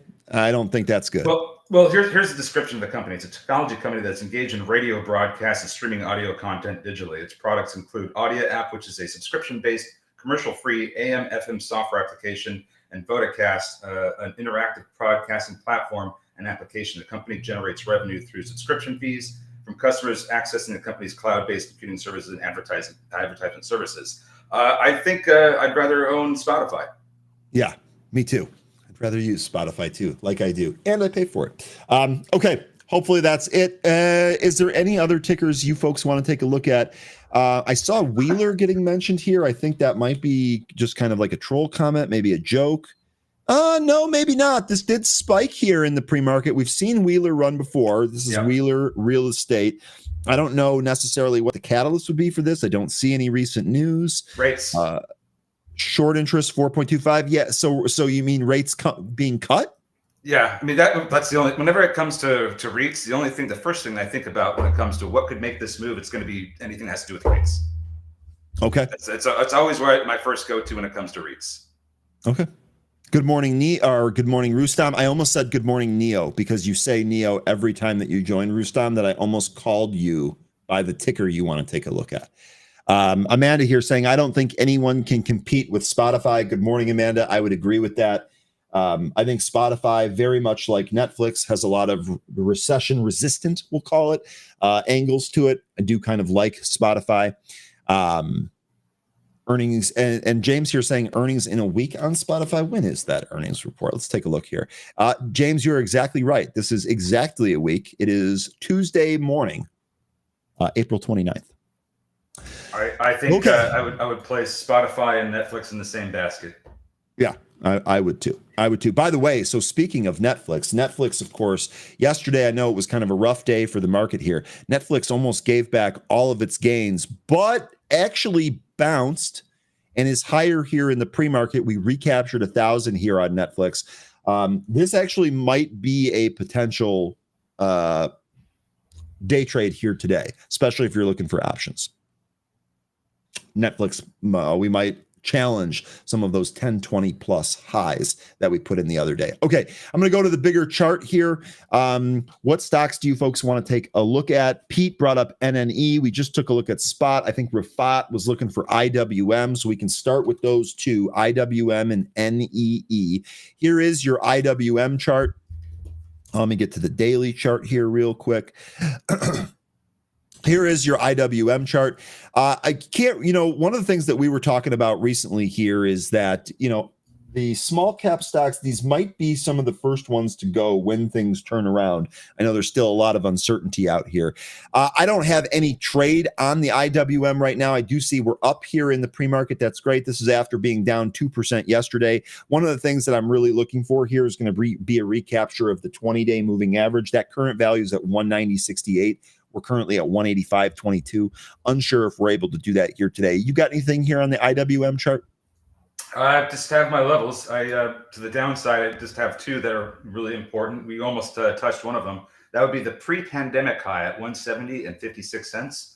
Beneath that, we have the 2022 lows, which, let's see, this is 2023, so that's not it. The 2022 low was 162.50. So those are the next two levels down that I'm, keeping an eye on for the IWM for where we could get a bounce. We already got a pretty good bounce close to the pre-pandemic high. That took us back up to the some levels that I have marked off here, particularly at 188 and 192. Yep. Those can be levels that I have to the upside for that I'd be looking at as resistance. So those are levels that I have there for IWM, not including the moving averages, which are the 20, 50, and 200. We're still beneath those to the 50 to a pretty good extent, by the way. So I think at some point, even if we don't get some of that turnaround news, we should see some regression to the mean a little bit. It's been we haven't really touched the 20-day SMA since Liberation Day. So I feel like we need to at least interact with that moving average at some point as well. Currently holding about 24% to the downside. It looks like our big drawdown was 30% from the all-time highs there on IWM. Yeah, okay. It still could go lower, but I do think that we need some recovery or maybe some sideways action here. Okay, we've got 2 minutes, and yesterday I got asked about ELF. We ran out of time, and we never came back to it. We got asked about it again today. Angelica, if you asked about this yesterday, I'm sorry that we couldn't get to it, but we'll do it here today. This has been This has been a monster winner. I know we've got a couple of people in the happy hour that follow this stock because they have kids that actually use some of these products. Really wondering here where the bounce spot is on ELF. I do think that this is a stock that could actually put in a pretty good move. We are at a consolidation area back from 2022. Maybe we can kind of turn this around here. RSI is pretty low. And it looks like some of the recent lows that we've kind of been battling here down here at about $50. I think as long as this thing stays above $50, we have some pretty clear targets to the upside. I would imagine that if the consumer continues to tighten, ELF being one of the cheaper beauty products out there might be a beneficiary of a trade down from higher priced products. I know that the ELF selection in the stores around me at both Target and Walgreens and CVS, they're comparable to all of the other, the size of the different makeup sections. I don't know about the product, obviously, but this seems to me like one you kind of keep your eye on here. I feel like this actually might do well if consumers continue to trade down. Do you have anything here on ELF? When I look at the daily chart, I see a massive Batman head and shoulders. And, that's right up here. There's your bat ears. Yep, and then here's your shoulders. We have 5 seconds, so I think I would just continue to wait for this to come back in. It could end up being somewhere in the 30s or 40s where this finally finds a bottom. And okay. Real quickly here, Amanda, I'm back in ELF. Amanda's been very, very sharp with some of her trades here, so that might be a something interesting here. Jay Rice saying, I'm seeing some seller exhaustion in beaten down retail names. ELF among those. Jay, do you see enough to like this for a trade? Good stuff there. ELF is on the shelves. I did not see that one coming. Oh, we're getting some good movement out of TIVC out of the open here. Looking to take out that pre-market high of 1344. Market Sniper, yes, we did talk about Oblong here. Oblong shares trading higher if the company announced it authorized a $500,000 buyback. This is fairly interesting because they already have kind of a low float as it is. This would take them under 1 million shares. We have TQQQ. That's pulling off the open here of 4350, coming down to VWAP. Hey, is that an SQQQ returning to VWAP? So we got asked earlier about this. Again, I know this is not directly related to the late day rally that we saw yesterday, but again, these ETFs really seem to regress back to the mean.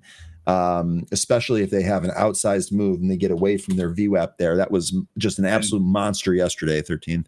And there's gels doing what we expected it to do. It's resolving this head and shoulders. Might get some support closer to 330. But even if we do kind of go sideways there, I still think that ultimately it goes a little bit lower. Just not sure what's going to happen once it reaches its 200 EMA. But this is pretty much what we wanted to see out of gels here. We just wanted to see this resolution of the head and shoulders, and that's what we're getting. Mullen here. This is really come in from its morning pop. Oh, Mullen. Let's see. OCEA. So this is interesting. This actually had. You know what? This is 8 cents. So I'm not even gonna bother with that. Not even gonna bother with that. Yeah. What do you got? WNW, the recompliance one. That's trying to push up to its VWAP. The bios, iBio and OBio, those are not doing too well out of the gate here, going lower first. Tivic, that popped up to, what was this high? 1320, still coming back in, still trying to take out that 1344. Looks like it could, but just need to wait for that to happen. Seeing some Hertz calls. Are these notable? I don't know. Seeing some Hertz calls out of the open here. Unsure if they're notable, but Hertz on a power candle to the upside here as this continues to move higher. Ticker HTZ. NVIDIA seeing some mixed contracts on this, a mixture of calls and puts. This actually to the low end of the pre-market range out of the open.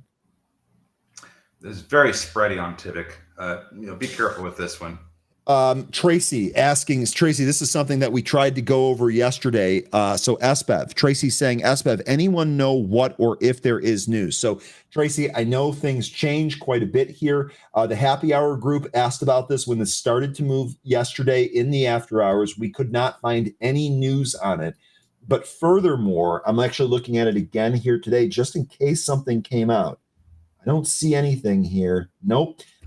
Furthermore, one of the things that we saw last night on this one was that there was someone mentioning that in their WhatsApp group that recommends stocks, this was being thrown around. So in the lack of being able to find any type of credible news, it sure seems like this is kind of a room pump or a newsletter pump or something of that nature. That's the best we can find here on SBEV. Now, it is trading up here, is curling up here, and it's above VWAP. So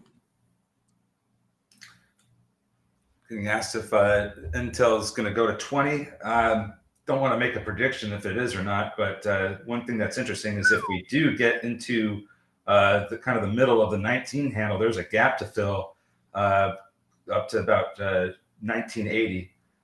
So if we do get into there, that could help, get the price up to 20 with that gap fill. So I'd be watching for that today. I don't know if we're going to see 20 today. It's certainly possible, but I don't want to make any predictions. But I just be watching for that gap to fill that we created between Tuesday and Wednesday of last week. ICCT popping here. Jacob, good morning. It's great to see you again. Jacob here mentioning this is exploding to the upside here. Huge move on ICCT. Actually, if you were in this, I'd actually think about taking some gains on that move. SBEV here and TIVIC halted. TIVIC halted to the downside on a pull off the pre-market double top. SBEV, this looks like this was halted to the downside. This looks like this was trying to trade up here and kind of got sold back down. I would be very careful with that SBEV one. That definitely feels like a pump. I think ICCT is a bit of a short squeeze. I don't think the short interest is well, it's at 19%. But the reason I think this is because the last piece of news that we had was from yesterday. It was a Form 8. And it's regarding failure to satisfy continued listing rule. It's the delisting notice.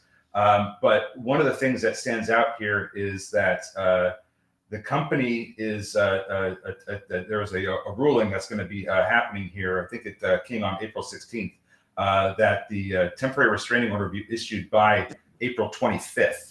I'm sorry to interrupt. I tried to wait this out real quickly. The SLDB that was mentioned earlier here, this is going. This is actually taking out the double top yesterday intraday high. Nadeem, this was a really good mention here. You're on to something. The volume has not increased yet. This is still continuing to trade up. This looks good on all time frames, by the way, folks. The one thing that I will note here is on the daily, we're in a consolidation area. It looks like this kind of goes up to 345. So this was a mention here earlier, a pretty good one. Looks like this is going here. If the volume picks up on this, giddy up. You might be onto something. And look at that first candle out of the open. You got to close at just slightly above 310. That's what we wanted to see. Yep. Here we go. Great mention. Yeah, that was a really good mention. And I really didn't even see, think that we could see this one move because of how low the volume was in the pre-market. And it's still kind of low. Yeah. But here we are. Good stuff. Did you need to finish up there again? I'm sorry for interrupting. With ICCT, no, I just think this is a short squeeze, and I just was pointing out why I think that with that Form 8. Okay, BitDeer, remember, we talked about this. They have a conference coming up at the beginning of May that they're going to be presenting at. BitDeer here getting some action out of the gate, plus 11.6% here on volume. We did not have anything new. We did have a price target upgrade at Needham. Maintains by lowered the price target on BTDR. WNW is moving over VWAP. It's starting to get going here. Yeah, it sure is. Actually, the volume looks good. Let me throw this in another window here and watch the level 2. TIVIC, on the other hand, could not get up to that pre-market high. It's moving beneath VWAP, and it is suspended to the downside now, halted to the downside. Also, MACD looks like it's about to cross too, so we may see some weakness here in TIVC. Okay, real quickly here, our Tesla results. Let's actually check in on Tesla and see how that is doing here. ICCT, by the way, is over 3 now, coming up to resistance at 320. Sorry. I'm going to go to ICCT here in a sec. By the way, Tesla here trading up. Remember, they've got earnings here tonight. The poll results are in. We asked if Tesla going to beat, miss, or in line. 68% of you said that they're going to miss. Wow, that's one of the bigger disparities we've had in the results here. 19% of you think they're going to beat, and 11% of you think that they're going to be in line. Tesla here trading up out of the open. 13, let me put one of these stocks up here. I'm going to step away for just 1 sec. Let me put up ICCT. That seems to be the mover du jour. And indeed, and it's holding above 3. BRB.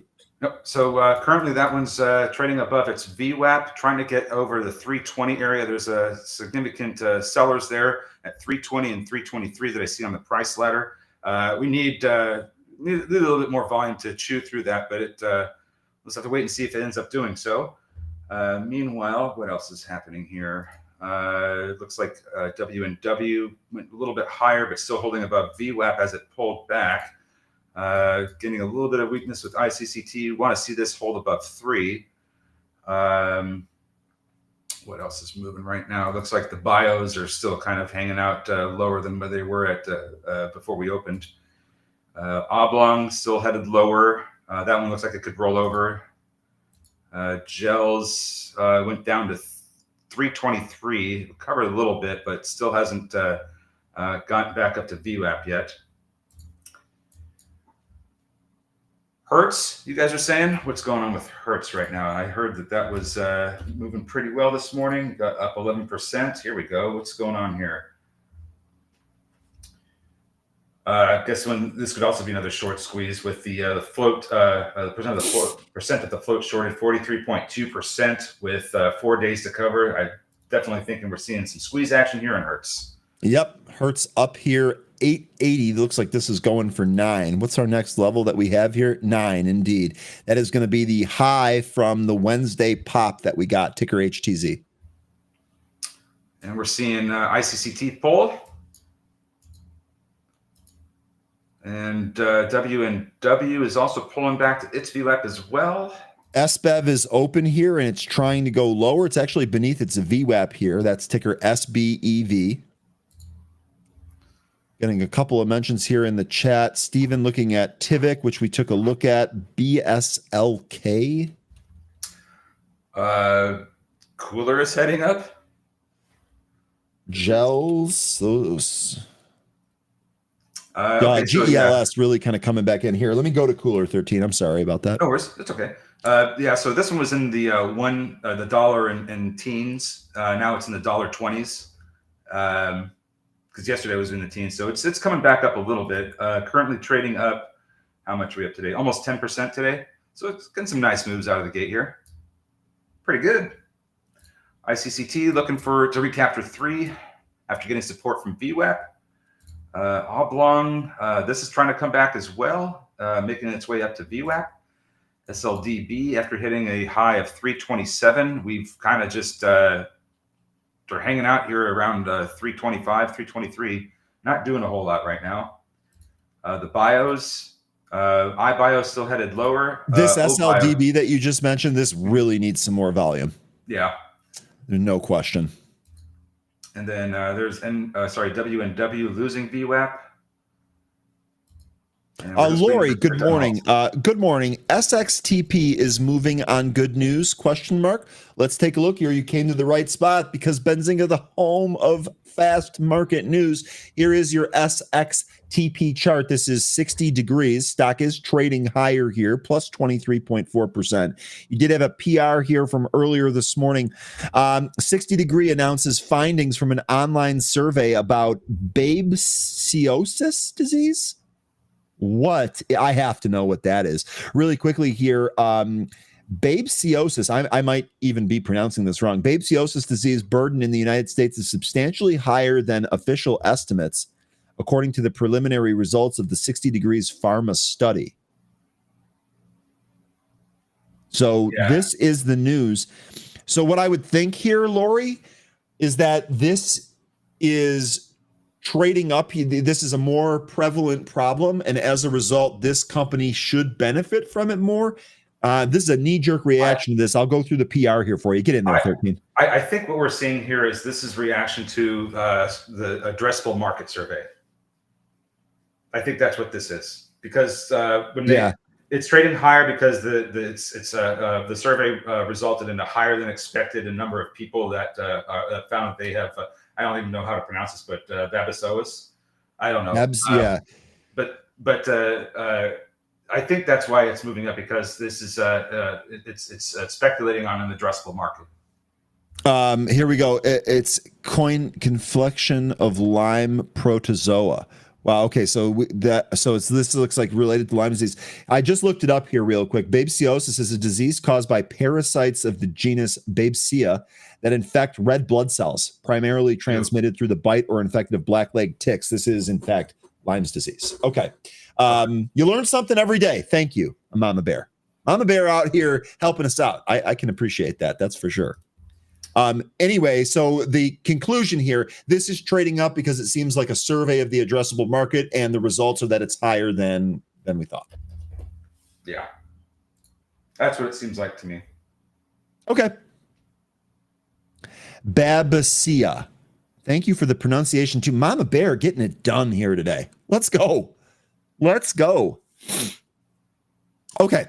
But that's actually a pretty good mention. SXTP, this is trading higher. And I don't know where this goes, right?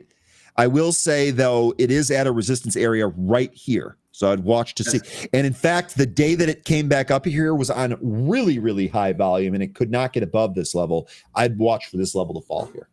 Yeah, and it looks like SLDB went even higher. It's still on low volume, but now having a high of 329. So still making its way up there. SXTP new highs as I switched away from it. Sorry about that. Really good mention here again from the chat. Yeah. ICCT guys and gals, sorry. Still trying to got back over 3, still trying to hold it, but it's got to deal with that seller or a series of sellers up at 320 still.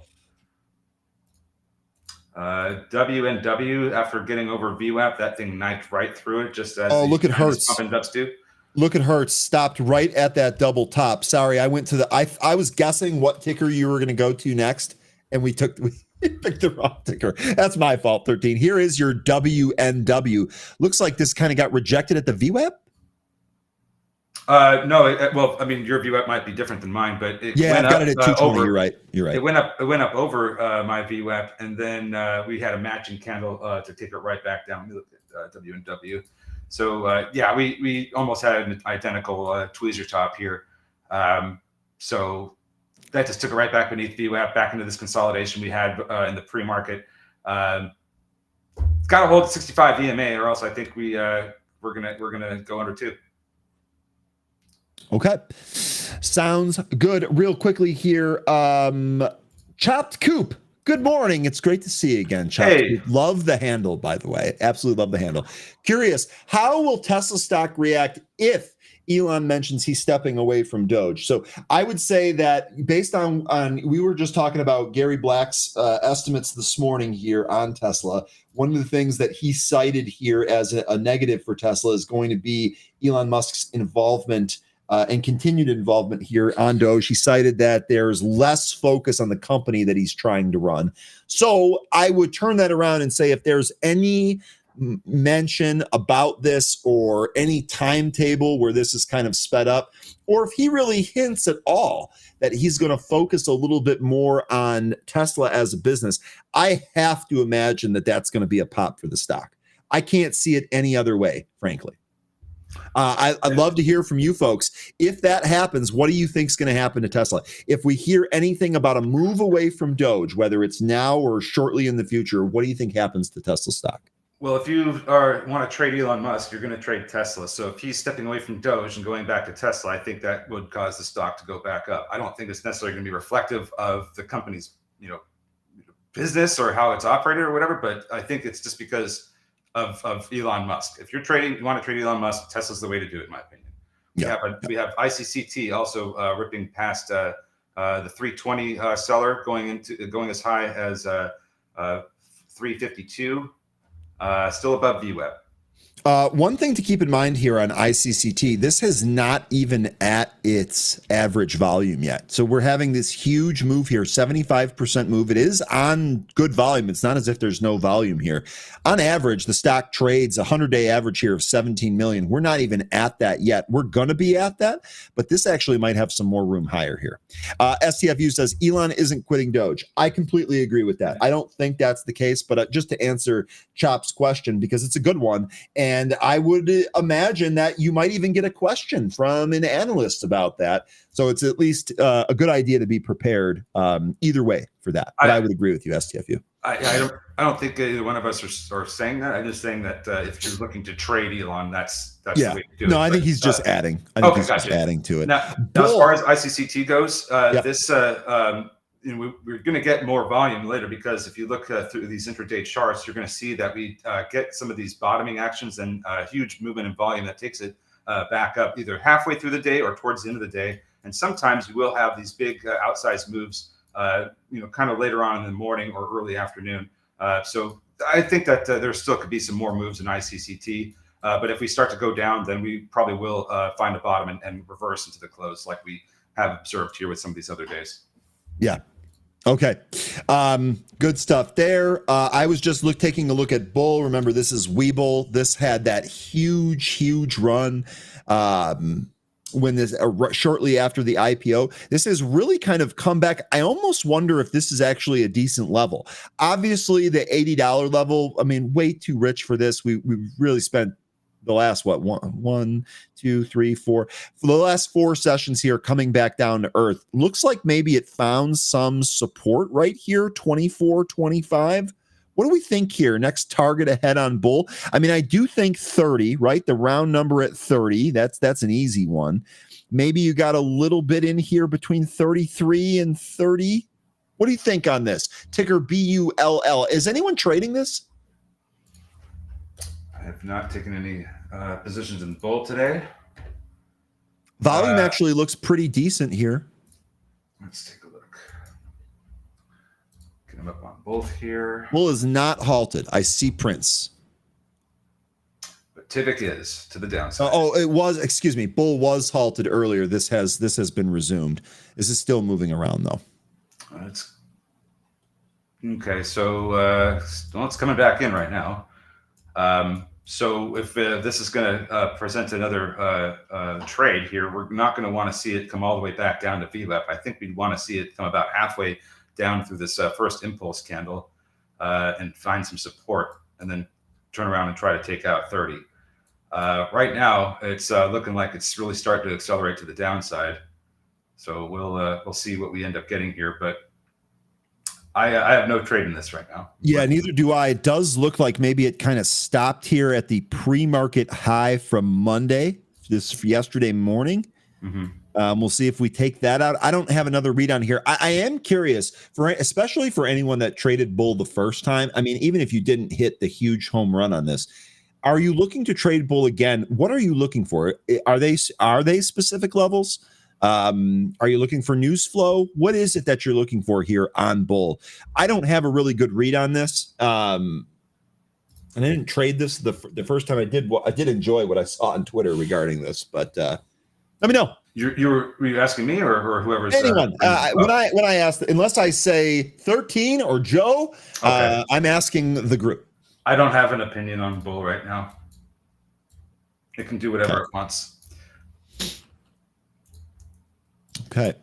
Looks Tesla's still strong out of the gate here. So how's the market doing? Hertz lost VWAP. Cooler cooling off a bit. SLDB market also cooling off for its move up. Here's SLDB. Sorry, I'm trying to follow along with you. No, it's okay. I'm not expecting you to move these. I'm just kind of shouting out what is happening on these 5-minute charts right now. But SLDB, that's coming in a little bit, still above its VWAP. ICCT back testing its VWAP after running up to 357. And then all the bios, the OBio and iBio, those aren't looking good. One of iBio is now back under $1, so we can just pretty much take that off our screen, I would say. This actually reminds me of the AUUD move yesterday. And Aroc, you're right. I was just looking at that. Tivik finding some support right now, but it still looks like they may have some more downside to go. The unfortunate thing about this is that we didn't clear that 1344 high, so we have a bit of a double top here in the chart. Right here. Now we're really starting to accelerate to the downside. So unfortunately, that double top kind of signaled to us that this downside was coming. It's probably going to end up going down to the 6 handle, maybe down around where the 65 EMA is. Good pop out of the gate in the morning, but unfortunately, after losing VWAP, it's just trading down now. Yeah, 750 or about. I've got 745 here as the 15 EMA on the 15-minute chart. Maybe that stops it here. This does look like it's in free fall. The other stocks here, OBLG, Rustam, that you were asking about this. This had a huge pop off the buyback. It's really kind of come back in. Not necessarily sure how to read this. I would imagine that this stock's going to get more crazy when the float shrinks. But that's basically good. What does the repurchase mean? So what that means is that the company repurchases its own shares. Mm-hmm. This is beneficial for existing shareholders because the company is taking actions with their own money to remove outstanding shares from the market. This should, in theory, make the stock that you hold more valuable. Yeah, it will, because what they do with those share buybacks is they tend to dissolve them. So that reduces the overall share structure, makes it more valuable per share. It's a way of returning value to shareholders. Yep, that and dividends, probably the two that you're most familiar with. It's just that when it comes to share repurchases, that can help lift the stock price even higher. Yeah. The other thing that it can do is it can put in a floor, right? If the company says, well, you know what, we're going to use this and we think that the stock is going to be worth it if it goes down to 250, well, you might actually see a floor there then at 250. FMTO getting mentioned by several people. Kathy, good morning. If I didn't say good morning to you already, this is Femto Technologies. We traded this one before. I think this is the one that had the female wellness website. Let me double check and see if that's right. This says Femto Technologies is an integrated software company. It owns and markets Benefit CRM, a proprietary customer relationship management CRM software product, enabling small and medium-sized businesses to optimize their day-to-day business activities. Sales management, personnel management, marketing, call center activities, and asset management. Yeah. This looks like a CRM. This is the women's wellness one. Go to the website. I believe you. Okay. Yeah, this is when we talked about. We traded this one before. Don't remember if it was earlier this year or late last year. I have been looking up car tuning videos recently, and I could have sworn it was called Femto.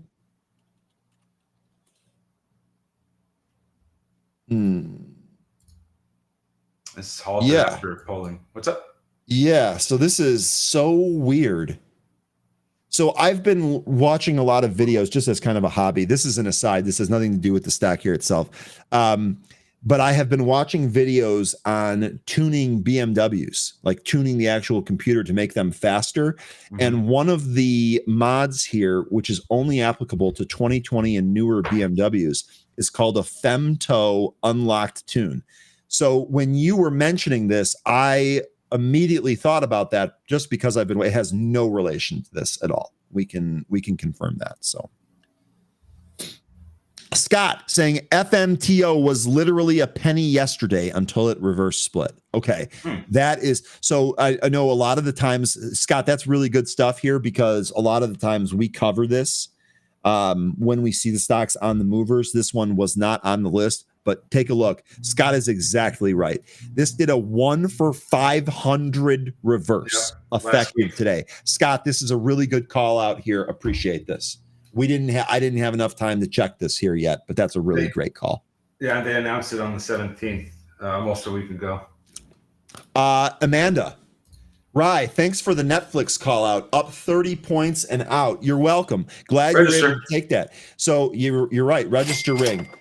So real quickly here, we were saying yesterday, or we were saying here this morning, how Netflix, they actually reported a good earnings. Like the print wasn't bad. It popped. It really kind of traded with the market yesterday and never really went negative. Looks like it had a green to red test that did not materialize. The thought here was that maybe we challenge some of these highs here that we put in on the earnings report. Amanda, looks like you got 30 points on top of that. Really good trade there. I'm going to give you another register ring just because I like winners.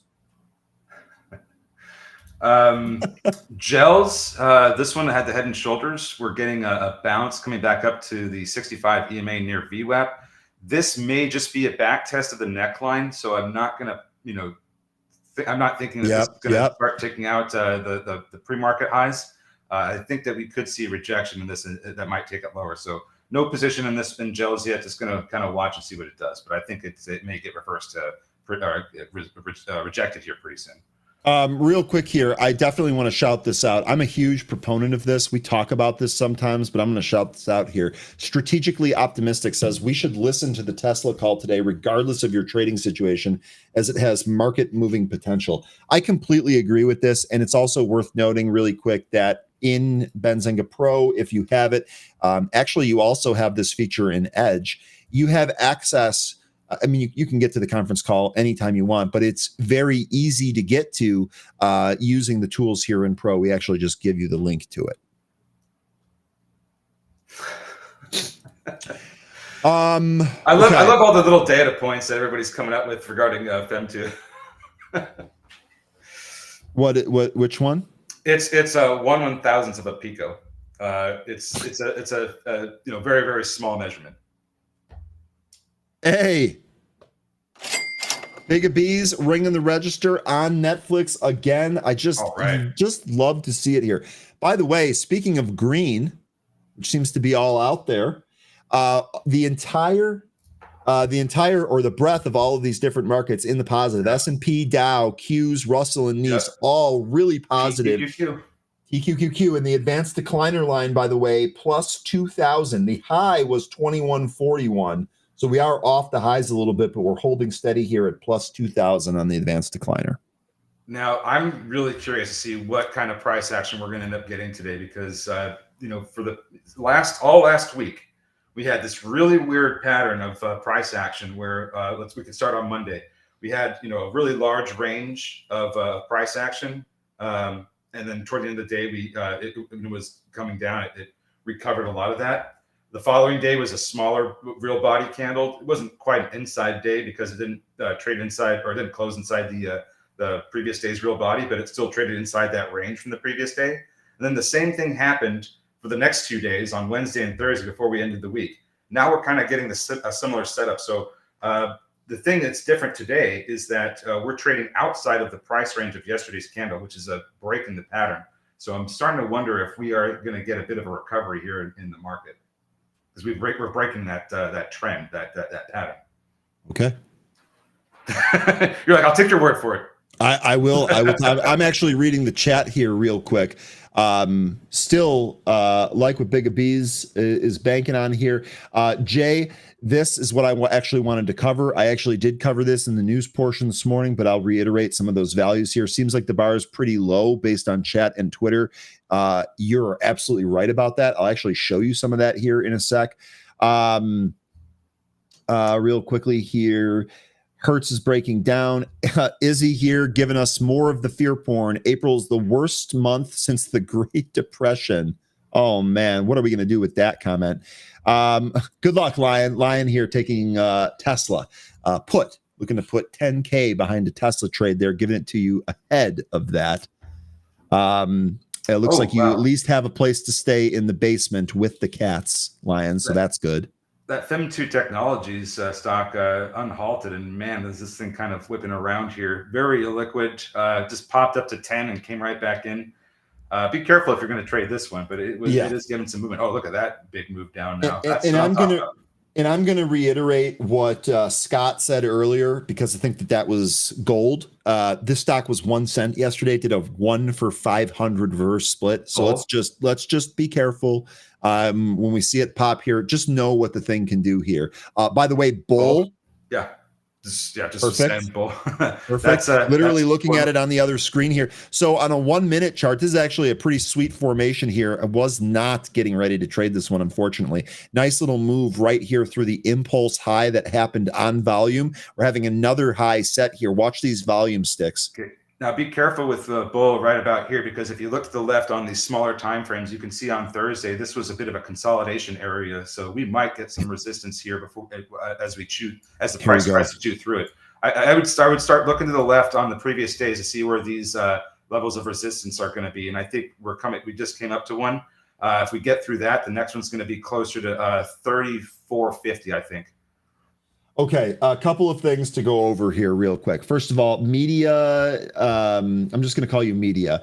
Breaking XRP ETF approved. Can someone confirm that? I'll look here in a sec, but I've got a ton of stuff going on right now. Lion, I'm surprised you would not be mentioning that because you are the biggest XRP fan that I can recall here. Jay asking us, Ryan or 13, did you guys watch Landman? So I'll start here real quick. No, I haven't. And I want to, and I plan to. Please, no spoilers. I've heard that this is absolutely phenomenal. Big time shout out to Shannon C. Shannon, if you're out there, huge shout out to you. You were one of the first people here to mention that I should watch this. And since then, it has been a cavalcade of other recommendations for this. You were first, though. I am watching Landman. I think I'm like 5 or 6 episodes in. I like parts of the show. The parts that drive me absolutely nuts, that make me not want to watch it, or anything that have to do with the their family and the ex-wife, all that stuff, irritates me and takes away from the show. But I really like all the engagement that Billy Bob Thornton's character has with pretty much everybody in the show. Anytime he's in the show, but when he's not, it sucks. I love this too. Several of you, Lori here saying the same thing. I loved it. Very subtle, interesting points. Fairchild saying Landman made some interesting points. What streaming service is this on? Is this on Netflix? I think so. So I'm going to have to get. Well, I don't have Prime. Netflix. I'm going to have to get. I don't remember which one I'm watching. If it's Prime, then I don't have an excuse. Now, let's just be honest here. I have Prime. I should start watching this. I do want to do this, and if you guys want to talk about this too, I'm sorry. It is up to me. I will get on this because I don't want to have any spoilers. I'm not exactly sure which one because I've got a bunch of streaming services and I just don't know which one I'm watching it on. Oh, interesting. So Jay Rice, Landman, the reason I asked is because there's a scene with Jerry Jones, Cowboys owner. He's talking about CRK. That's ticker CRK here. That's Comstock Resources. It's on Paramount Plus. Okay. I'll figure out something for that. I think I got a card up my sleeve for that. Really quickly here, I'm almost hesitant to do this, but it's so funny and it's allowed on the radio here in Chicago. So I don't think this is too out of place. Jerry Jones made a comment fairly recently about the NFL draft that's coming up here. And he had an interesting choice of words for it. And the radio station here in Chicago clipped what he said and plays it all the time just for the lulls right now. He said that not everything is smiles and glory holes.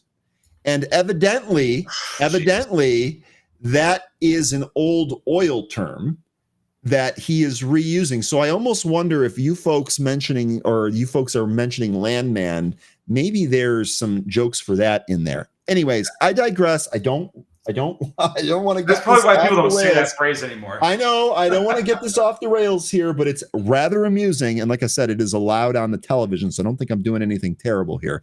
SXTC. This is China SXT Pharmaceuticals. I'd be wary of this, although this is flashing a breakout on the 5-minute chart. Wiss is mentioning here. WNW, this lost its VWAP. It really needs to get above that and build. Oblong is obgone. This thing, complete retracement from its move higher. Somebody went ob short on that one. Ob short. I get it. I was hoping. I was thinking that may not have landed very well, but I got it. Touching something else. I got it there. Hertz trying to recapture VWAP in the process right now. Bull went up to 31.16, came back in, still trying to go higher. Gels hasn't recaptured VWAP yet, but it has tested it. Tivik still going lower. The bios. I mean, I took iBio off my screen. Bio looks like it's trying to turn around, but Gels actually tried to bounce here too, although this didn't really recapture VWAP. That might just kind of be a fake bounce there. What do we got on some of the bigger stocks here? Tesla pulling back off its impulse move. Netflix actually might be re-challenging that high here on Netflix. Oh, geez. Look what you started, Ryan, with the...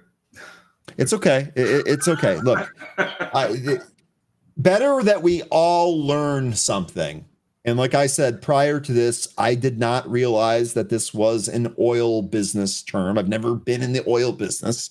I didn't know, but I just thought it was interesting. I'm giving you a hard time. MLGO getting mentioned here, and it is recapturing its VWAP. MACD is starting to curl up. So if it does, start to get going here, it's going to have to deal with the consolidation. That's going to be from about 1205 to almost about 13 or higher. There's $1 of consolidation in there. It's going to have to work its way through. So if it does, it could get going pretty nicely. But it's got that resistance to deal with there first. Yeah. Yep. Amazon. So Amazon trading FMTO. up here. Sorry. FMTO is it? Yep. All good.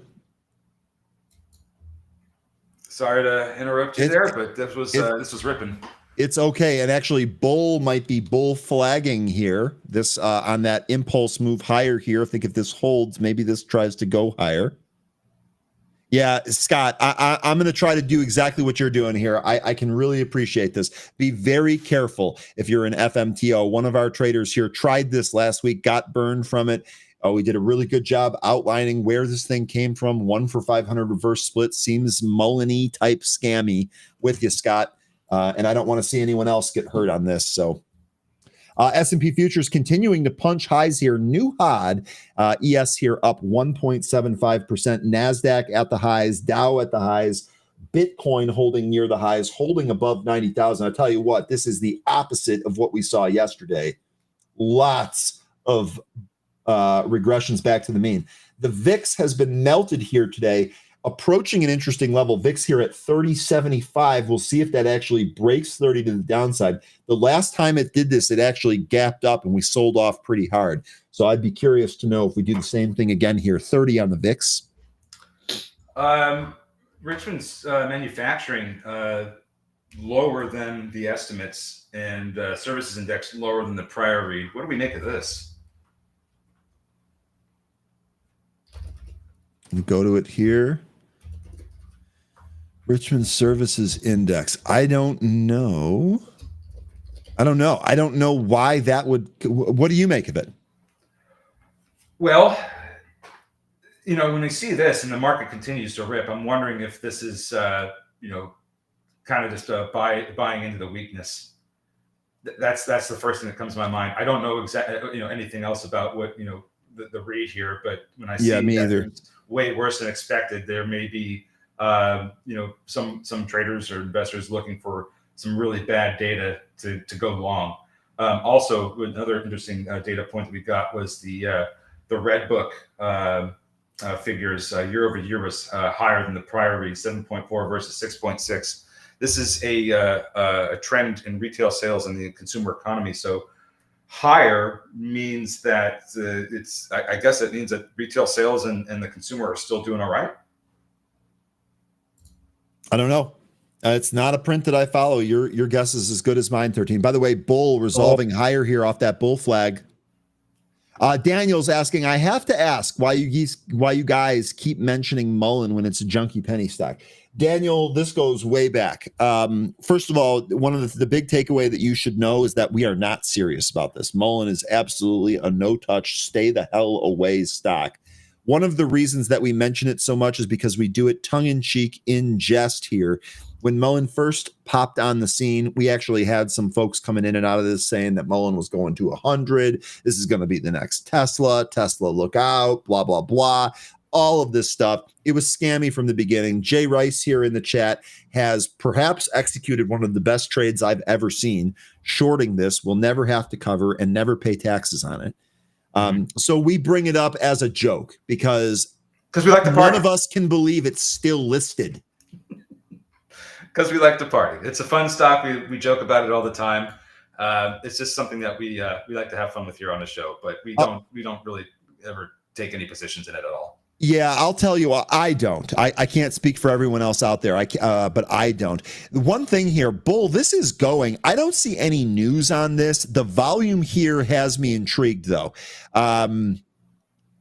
This is definitely outlier volume. I mean, this is even higher than this opening on the way down when we tried to bounce here.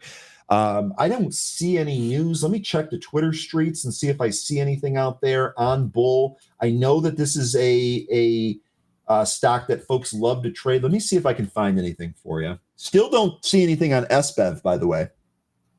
And now FMTO being mentioned by the same folks that were mentioning SBEV. So take that really? for a grain of salt.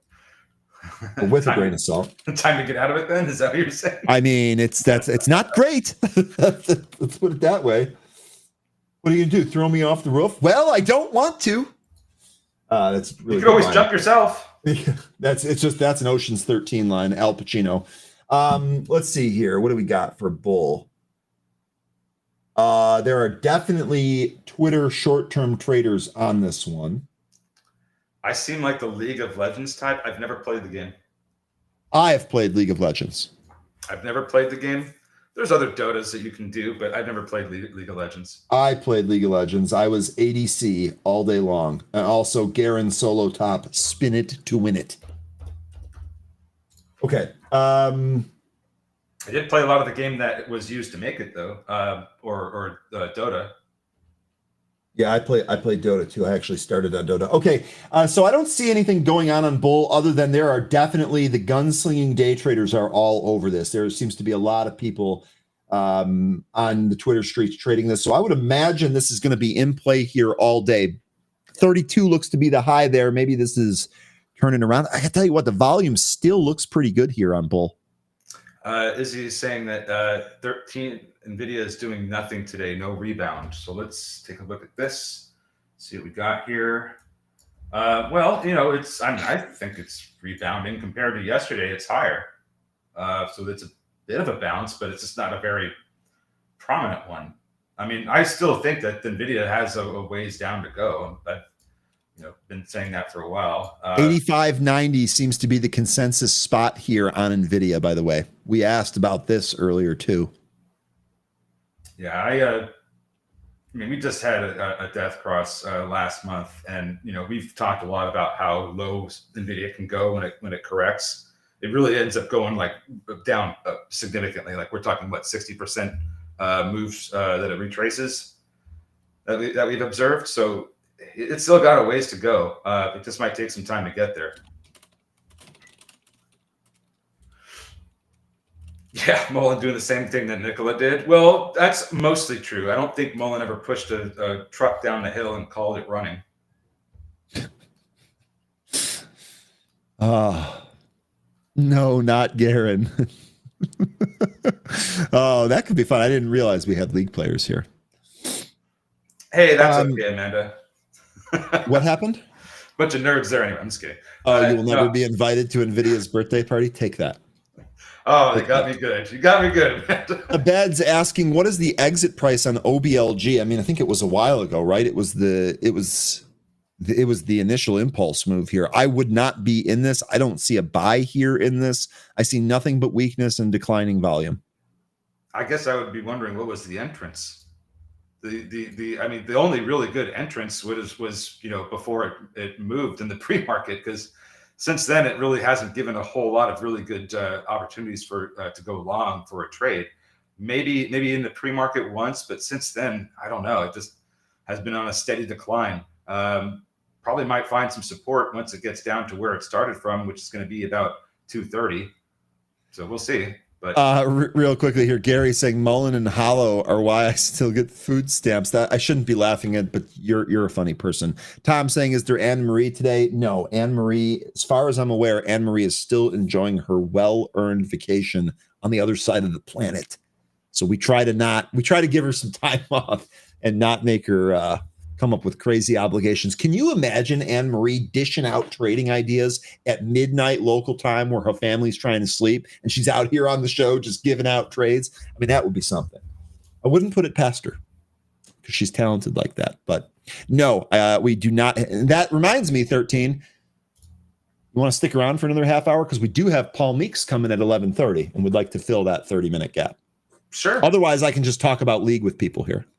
No, I can stick around. Okay, awesome. Sometimes no Anne Marie today, Tom. We'll have 13 instead. Yeah, sometimes we have some, I've seen it a lot of times where this show ends, and then minutes later, one of the stocks we were talking about just goes on a massive run.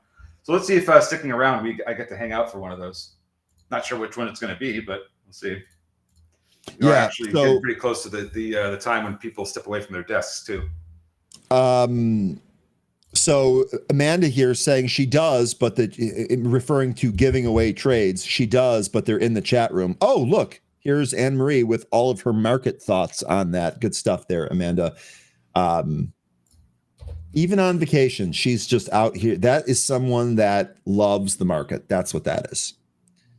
Also, I saw someone ask about happy hour real quickly. Happy hour is just what we call it because when we created it, we didn't know what to really name it. What happy hour is two things. A, it's a Zoom call at the end of the market every Monday through Thursday. So after the market closes, we hop on a Zoom call for an hour. We discuss whatever we want.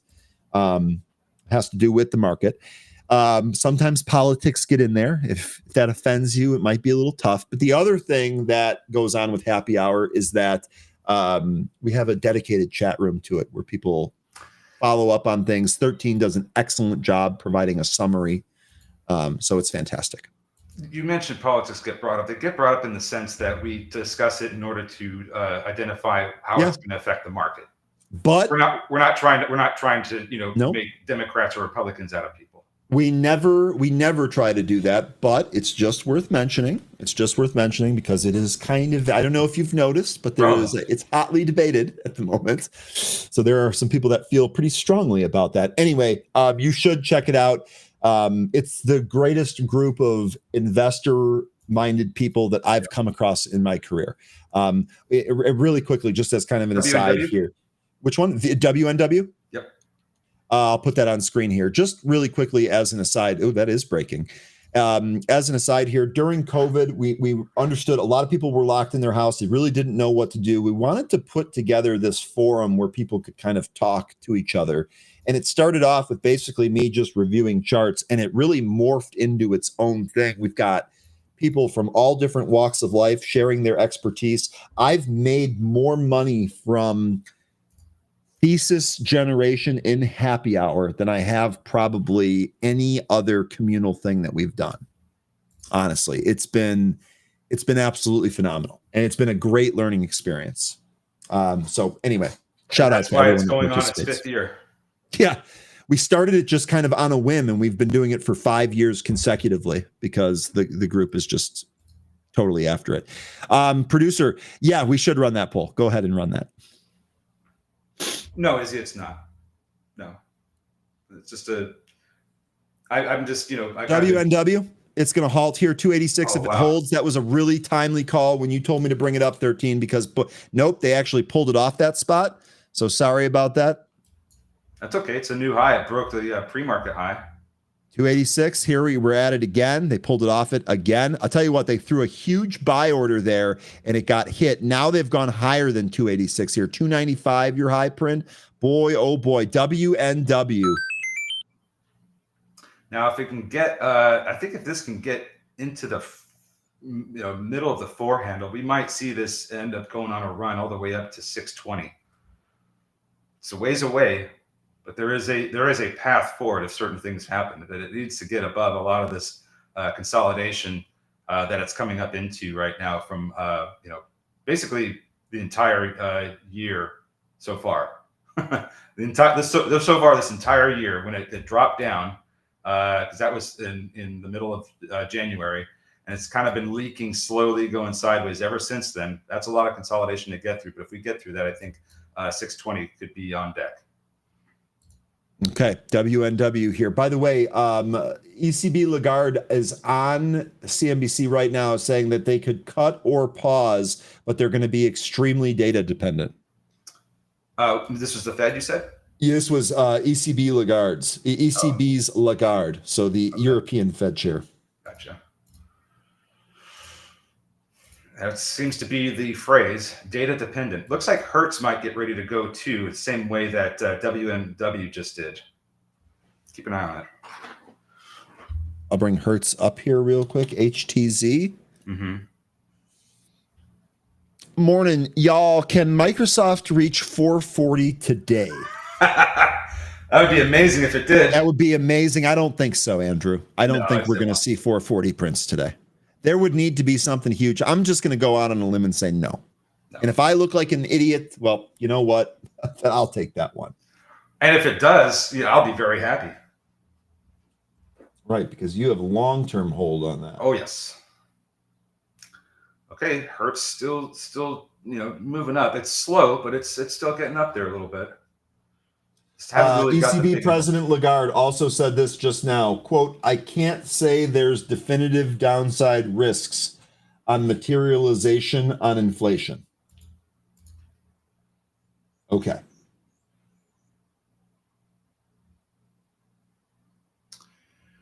All right. Well, let's see. So WMW got all the way up to 295. It's pulling off that level now and trading back down to the pre-market highs, where we would be wanting to see some support from those levels.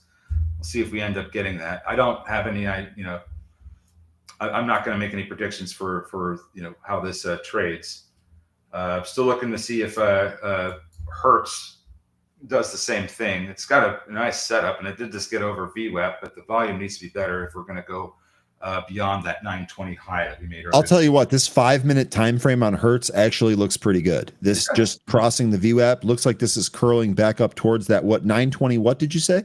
920 is the 920. the high. So it's just the one component of volume that's missing right now for Hertz. Otherwise, I think it would be trading much better.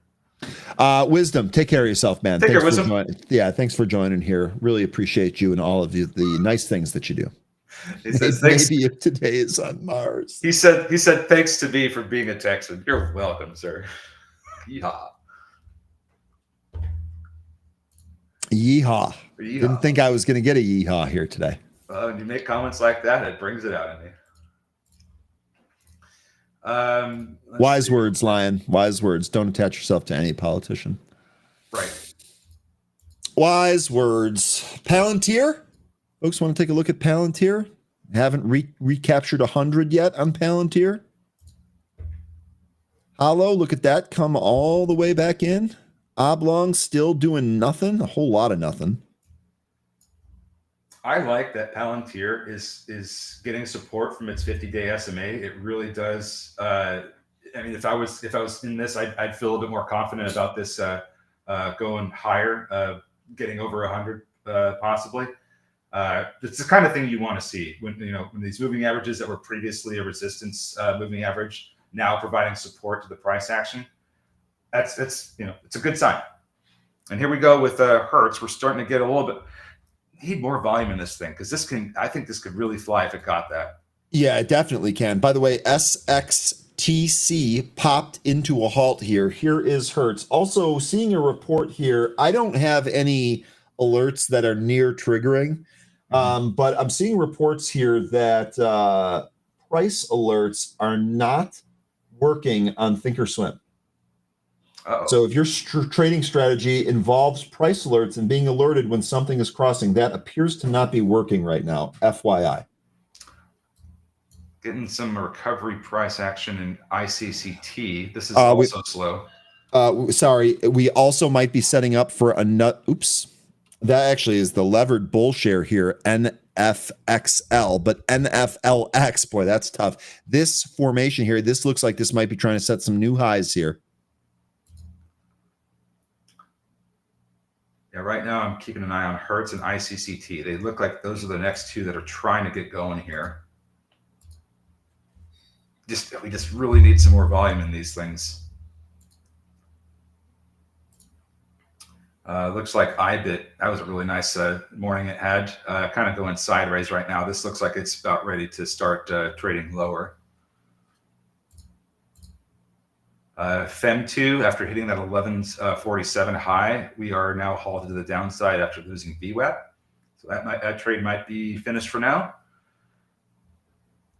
Bitcoin still holding above 90K. That actually grinded a little bit higher, by the way. Apple is off the highs. Amazon at highs. Costco, a little bit of a bounce back here. We have Wiss mentioning CMCT, low volume. Edwards mentioning ONDS breaking down.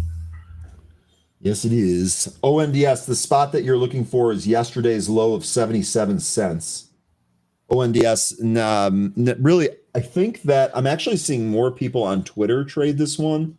So I think that because it's not getting like a really quick run, you're actually getting several people just kind of flipping out of this one.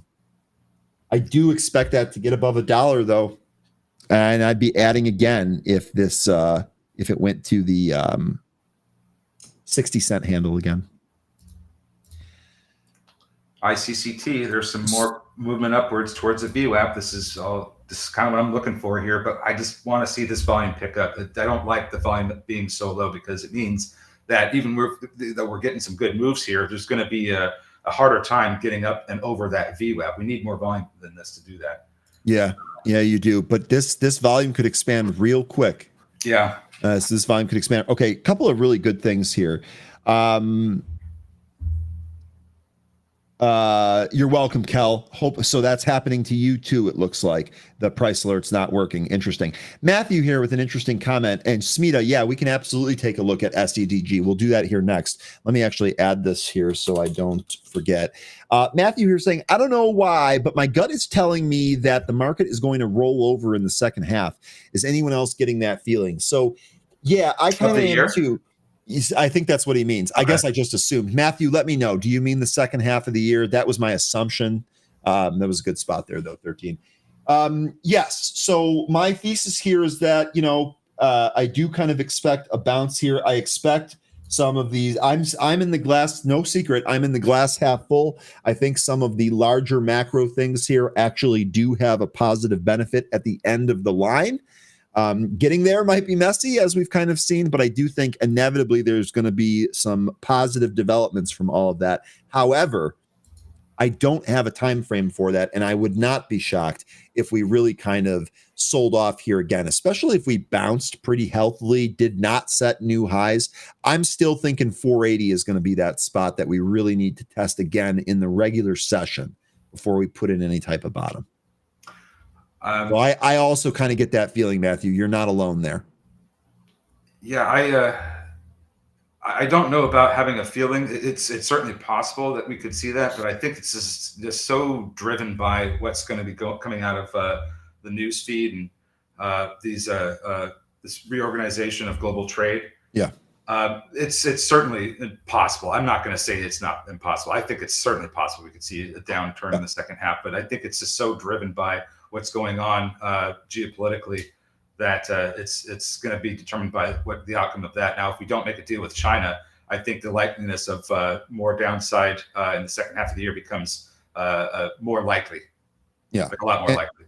And don't forget, we had, before the whole tariff thing started, I know that's sucking up a lot of the air here, but we had a lot of actual concerns before the tariff stuff started. And I'm not sure that stuff is completely over yet. So I'd love that. Again, my own personal position here, I thought this market has been overvalued for over a year now. I was actually thinking we were going to get a sell-off in 2024 that never really materialized. So yeah. I do think that could happen. I do think that could happen. And I will say that I'm kind of right now, the trades that I'm doing, if I'm not adding to a long-term dividend payer or a long-term stock that I have a thesis on, basically what I'm doing is I'm trading some of the short-term ETFs because that has really been what's working. So, folks mentioning SXTC out of nowhere. This thing is just moving up, going from about 130 to 209 is the high now. Yep, we talked about this one really needing to break 140. I had mentioned it when it popped into the 169 halt to the upside. Now we've taken out 2 SXTC. So we're getting a little bit of pullback here from Hertz and ICCT. These are the next two I'm just keeping an eye on to see if they end up getting the volume they need in order to push higher. If Hertz loses a VWAP, then that's probably not going to make that move to the high quite yet, if it even is going to. ICCT, this is already beneath VWAP, so there's that against it already, but it's not that far away either. And I don't know that it's even going to get above VWAP. I would think that this move that we're seeing here is likely just going to be a back test of VWAP before potentially heads lower. But it's such a low float that some guy could just come along and just make a large purchase and send this thing right back up. So just keep an eye on those. No position in these right now. James saying the China deal will get done. It will be extremely disadvantageous for China to keep dragging this out. I feel the same way. Yeah, I feel the same way. I do think these are going to get done. We covered a lot of some of the news stories here this morning. A lot of people, Gasparino, Tom Lee, really kind of emphasizing that it's important to get some deals on the board, get some runs on the board, some score on the board here to move forward. And I think, sorry? Bull. I think that once you get one deal on there and you start to get an idea of what it looks like, you might start to have some others that kind of follow. Tim here is asking, is the Benzinga Pro subscription worth it? Yes, definitely. Whether it's a news feed, a real-time news feed, a chat community, scanners, charts, data, signals, alerts. I mean, if you need any of those things, it's one spot to get all of that. I've been using this since 2010. I've been working on improving the product since 2019. So yeah. I felt it was worth it when I started using it. Yeah. Absolutely.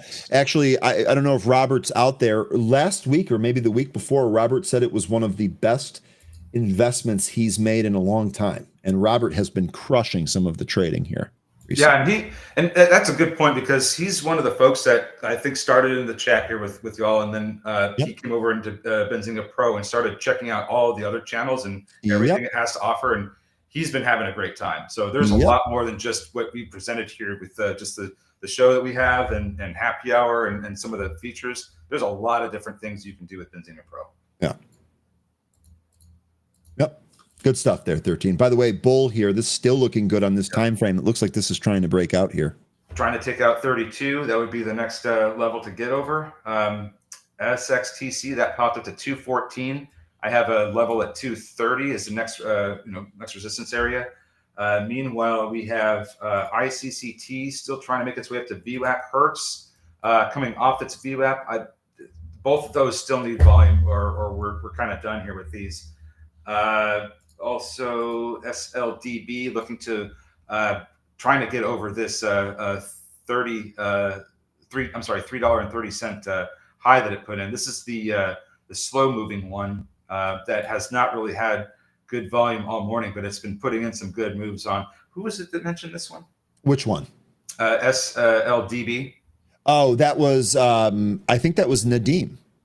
So this one that Nadeem mentioned, this is it's doing a lot better than I was thinking it could, because I was looking at the volume this morning and it was just like doing a whole lot of nothing. And now we have better volume, but it's still lacking, in my opinion. Okay, Nadeem here, almost as if this was very serendipitous, I guess you could say. What type of volume do we need in the 5-minute candles to consider if the move is good? Okay, so there's not necessarily if this happens, then that, kind of flow chart, if you will. One of the things that we are looking for, we're actually not seeing this here on SLDB, but we're still seeing this price appreciate. This is still looking pretty good on all time frames. Literally every time frame I look at is flashing a breakout here. The daily chart was the only one that put us back to a consolidation area that we're currently in. But let me get back to your question there about volume. SXTC, this does a really good job. So instead of looking for a specific number, right? Like it needs to trade X amount of shares. One of the things that we're looking for is the expansion, right? So we're looking at consecutive candles getting bigger and bigger and bigger. And if we see that, that kind of tells us that there's more to this, right? There's more eyeballs coming in here. Here's a look at Hertz.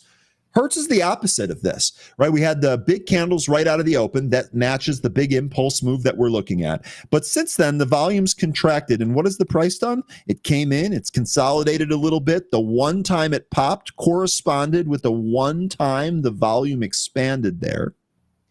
So kind of carrying this forward, I would look at this here's Bull.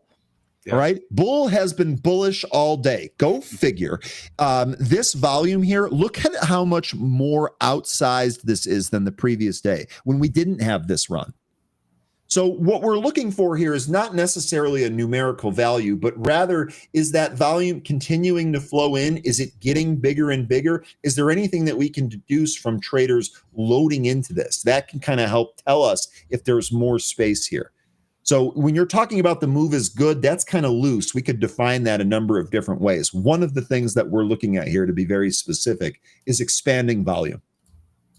SLDB, there's that slow move that we were looking for here that took out the high. It's now 336, but just on low volume. SXTC still popping here. What you can actually watch this one. If you're not trading this one, watch this one. Watch how the price action changes when the volume candles change. And you can kind of go from there. Mullen is never a good example about anything.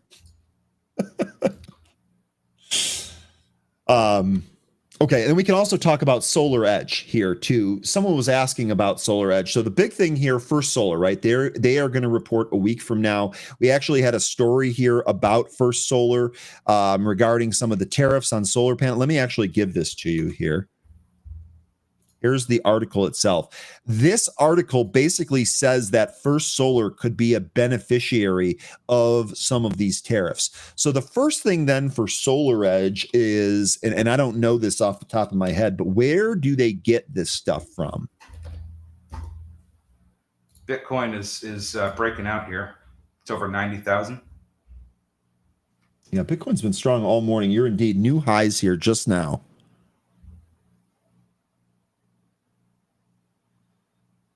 Yeah, so I would actually have to look through, if you know, help me out here. If you know about some of the supply chain, where they get their panels from and all of that here on Solar Edge, that might be the next thing to determine whether or not this is a decent trade. The other thing that you could look into, how does this respond when First Solar or Enphase reports? Enphase actually reports tonight. That's ticker ENPH. So I would look at that. I would say, what can you discern from Enphase's report tonight that might affect ticker SEDG, Solar Edge? They have global partnerships. They have manufacturing facilities in Austin. When you say Texas. they, are you referring to Solar Edge? Yep. Yep. They have facilities in Austin, Texas, Seminole, Florida. They produce home hub inverters and power optimizers. They have a contract with a manufacturer called Flex. I'm not sure what that is. There's a number of U.S. manufacturers that they get this from, but that's just from a quick Google search. Okay. Jacob, enjoy your break. Good morning here for you. Oh, yeah. All right, so getting a little bit of a pull here and bull. How about that? A pull and bull. A pull and bull. Good stuff. Strategy, by the way, with this move here in where's Jamie Dimon? Where's Jay Dimon? We have not seen him since Bitcoin really started to turn around and decouple from the market. Where is he at? He's busy. Well, I want to know where the short is, right? I want to know where because I was told Bitcoin's going to zero. And if we don't have a time frame for that, that's fine. But I want to know where the opportunity to short is here. And this keeps trading up.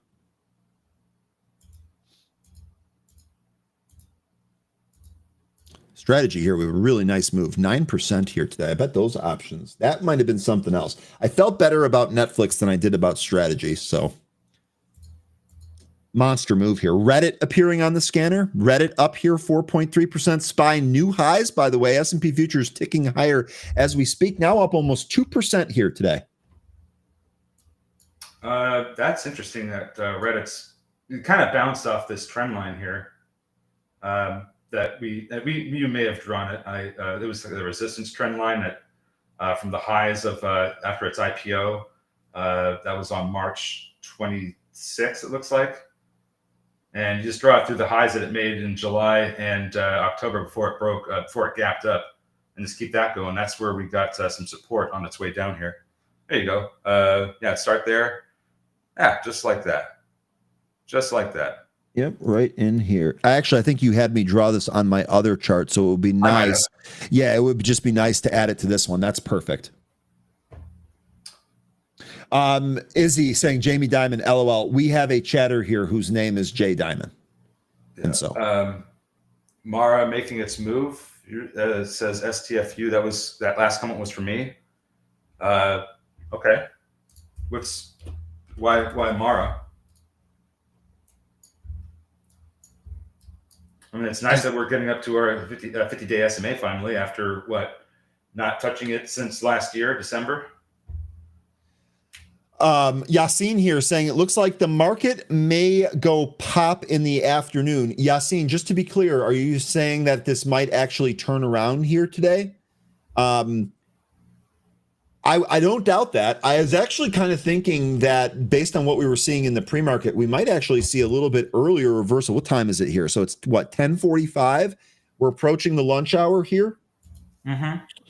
Yeah, I could totally see that here. The other thing, Yassine, is that this is going to be tape bomb dependent, right? So if we get any type of news here one way or another, that is going to move the market considerably.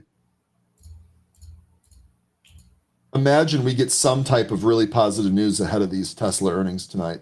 Well, the market's really jonesing for a headline about a trade deal. So yeah, that's what I would be waiting for if we were going to get one of those today. And they're talking to people too.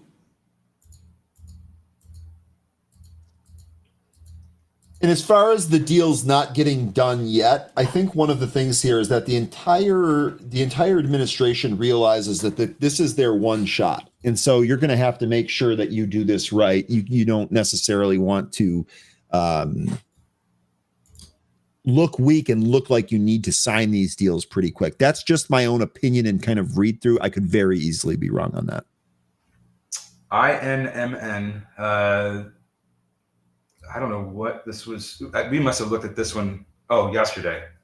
That's why it's on my list. Yeah, IMNM. Jay likes that. That's a David Prince special from T3. No. Sorry. It was absolutely one we looked at yesterday. I was just cycling through my list. I noticed that just lost VWAP. So I was just like, oh, what's going on here? But yeah, this is from yesterday. Sorry.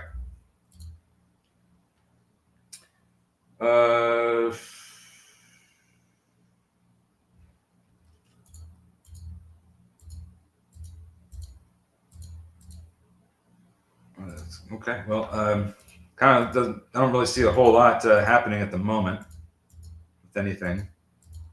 Maybe ICCT finally going to move, but that's something I've been waiting on for a little while here now. Tivik coming all the way back in after that move higher. KOPN, that thing popping up again? It is. It's coming off of its high, but yes, it is. OBLG, this pretty much round trip the entire move off that buyback news that it got. Tell you what, that buyback news means a lot more for companies that are bigger and profitable than it does for some of these smaller cap companies. Who's to say that buying back their shares is the best use of their capital? Don't you want to grow the company? I would imagine that's what investors want. WNW, by the way, looks like this is curling up off the VWAP. I'm a little late to this. I'm sorry for that. Sorry, I got distracted by that commercial. I've never seen this one. I don't know what she is selling, but easy on the eye. Just kind of caught me there off guard. WNW here looks like this is kind of curling off of the VWAP. This actually made the high here. So we were talking earlier about volume. By the way, this is a really good example. Look at the expanding volume that we got right in here. So WNW, this was basically right on its 15 EMA, right beneath its VWAP. As soon as you got this volume to consecutively expand in 1, 2, 3, 4 5-minute windows in a row, look what the price did. It went from 212 to 295. So it's this type of thing that we're looking for, and we're trying to find that as early as we can. Remember, if it relies on volume, that means transactions actually need to take place. So we're going to try and find as much of that move as we can. NBIS at the highs, Palo Alto holding higher here, Netflix more new highs. So that thesis here on Netflix post good earnings was a good one. This did now set some more new highs on that. Really good stuff here for any of you that traded Netflix. TQQQ, maybe I am expressing a little bit of regret not holding this overnight, but just don't want to do that with these directional ETFs. This thing has just been on a great move.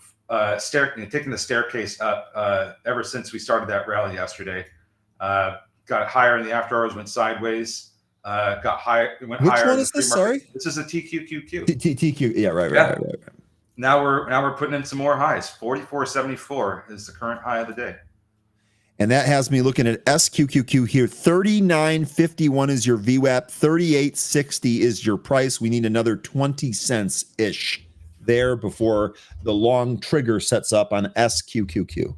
And Hans saying that Hood is Hey, still going. Yassine made good money on Netflix. Sorry for interrupting you, but we're going to do that register ring. Really good stuff, Yassine. CoreWeave. By the way, Yassine also mentioned, sorry, 13. Yassine mentioning here that CoreWeave is under the IPO price. CoreWeave's actually having a decent day. 2 ratings here today.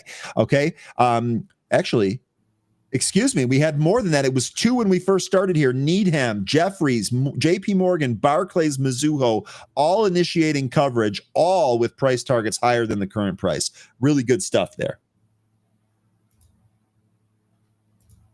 Really good stuff there on CoreWeave. Adam Mesh likes this one too. He was just telling us this morning. He's got a condor on this. Yeah, man. It's just a rule. They don't want to really hold these directional ETFs overnight. But I get what you're saying with the. Well, Amanda's our resident option expert, and she's coming up with some extra strategies here. I know. I understand that. I'm just saying it's just kind of my own rule not to hold those overnight, as especially in a print like this, or in this kind of tape where Trump opens his mouth and it changes the market direction completely. Just not really wanting to hang on to that risk. It's a good idea, though. Everything just kind of coming right back in, except for Bitcoin and these directional, or in the TQQQ. I guess Hood's still going, so that's looking nice. How's Bull doing now? The only thing that Trump has on the docket here today, 1 p.m. press briefing with White House Secretary Leavitt, and 4 p.m. participates in a swearing-in ceremony for the chairman of the Securities and Exchange Commission. So I don't know that any of the things on the schedule are necessarily going to be market moving, but that's what we got.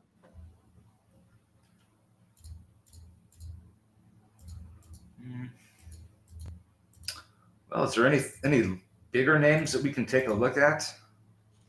Bitcoin coming off that high of it tapped 91,000, looking like this might start to come in a little bit. Let me pull here.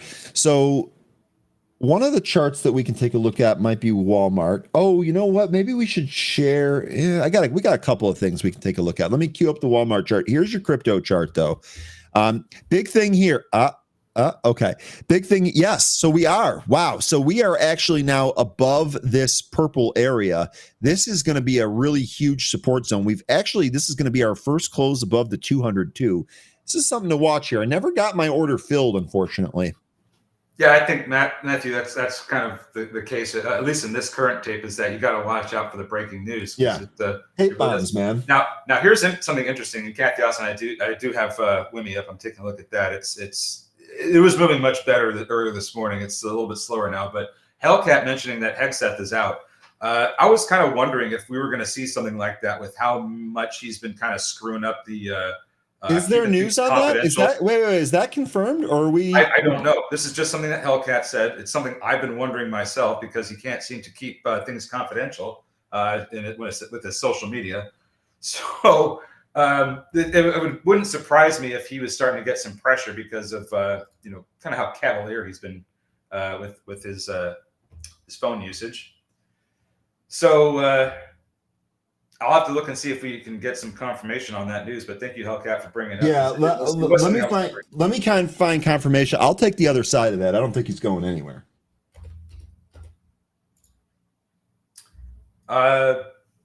Not confirmed. Printed in Times of India. Oh, okay. So it's fake news. Yeah, I was going to say that they're working overtime to try and get rid of him. It's just something I was wondering because of the way he's been handling keeping things confidential.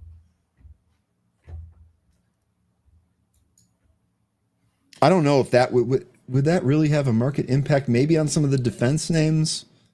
I'm trying to think how we would read that through to stocks. I guess that would move SPY or the broader market, but I don't necessarily know that his removal would be market moving. Me either. I would almost think like I would be much more. I'd have my ears perked for Besant and stuff like that way more than Hegseth.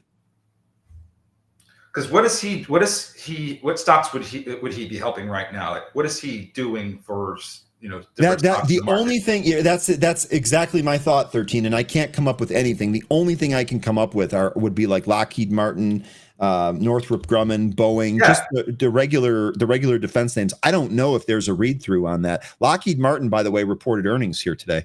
So did NOC, and that's what Jay Rice is asking me about. Did I see NOC today? Yeah, I did. It's much lower because of their earnings. Not on Hegseth. Yeah, so okay. Well, sticking with the market theme here, then, do we have a buy spot on NOC? Because I know that these have been pretty good long-term holds. Sorry about the. Let me get the watermark back up there. That happens. You know what? I figured out that happens almost every time I come back from the crypto chart. Got to be something going on there. I mean, we're still in a range with NOC. From about 415 to 555. We've just been sideways in this range ever since we broke into it back in February of 22. So going back to 2022, we are pretty much right at the volume point of control here on NOC.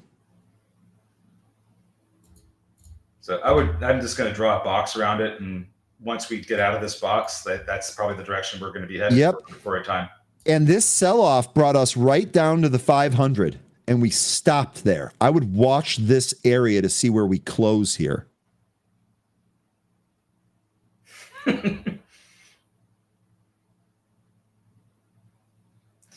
So STFU mentioning that Joe Scarborough is telling Elon Musk to stick to his day job.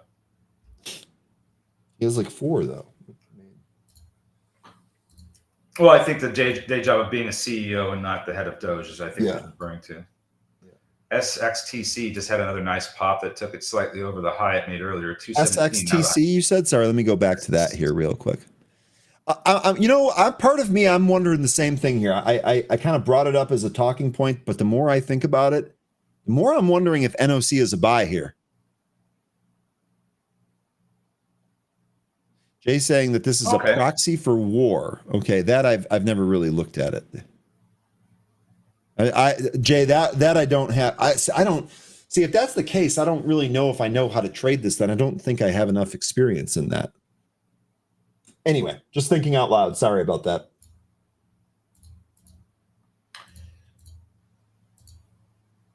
CMCT. This was just mentioned because it was going on a run. This is halted the downside now. Yeah, lots of green. Morning, Manny. Hey, Manny. Good to see you, my man. Looks like Tivik might have found some support at the 65 EMA. We'll see if that sure did. Around. Oblong also trying to come off of the 65 and 200 EMAs, with them being in about the same area. Seeing some Solar Edge puts trade here. Yep.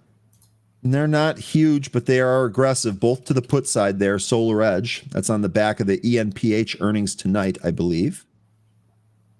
Yeah, and I was just looking at that, Clarence, because I'm keep going back to ICCT and Hertz. They're both still making their way up.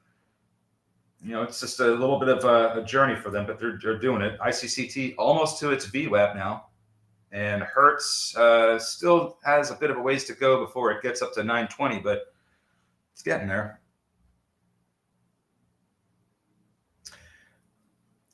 Yeah, I wonder what all those DC people were doing when what's that one that's Booz Allen, when that was getting hammered.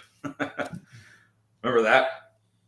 Is that BOZ? No, that's BAM, I believe is BAM. No, that's Brookfield. So it's I'm sorry, I'll get it. It's BA. I thought it was BA something. Well, yeah, me too. I thought it was too. God. BAH, Booz Allen. BAH, that's what it is. Booz Allen Hamilton, of course. Hey, no problem, man.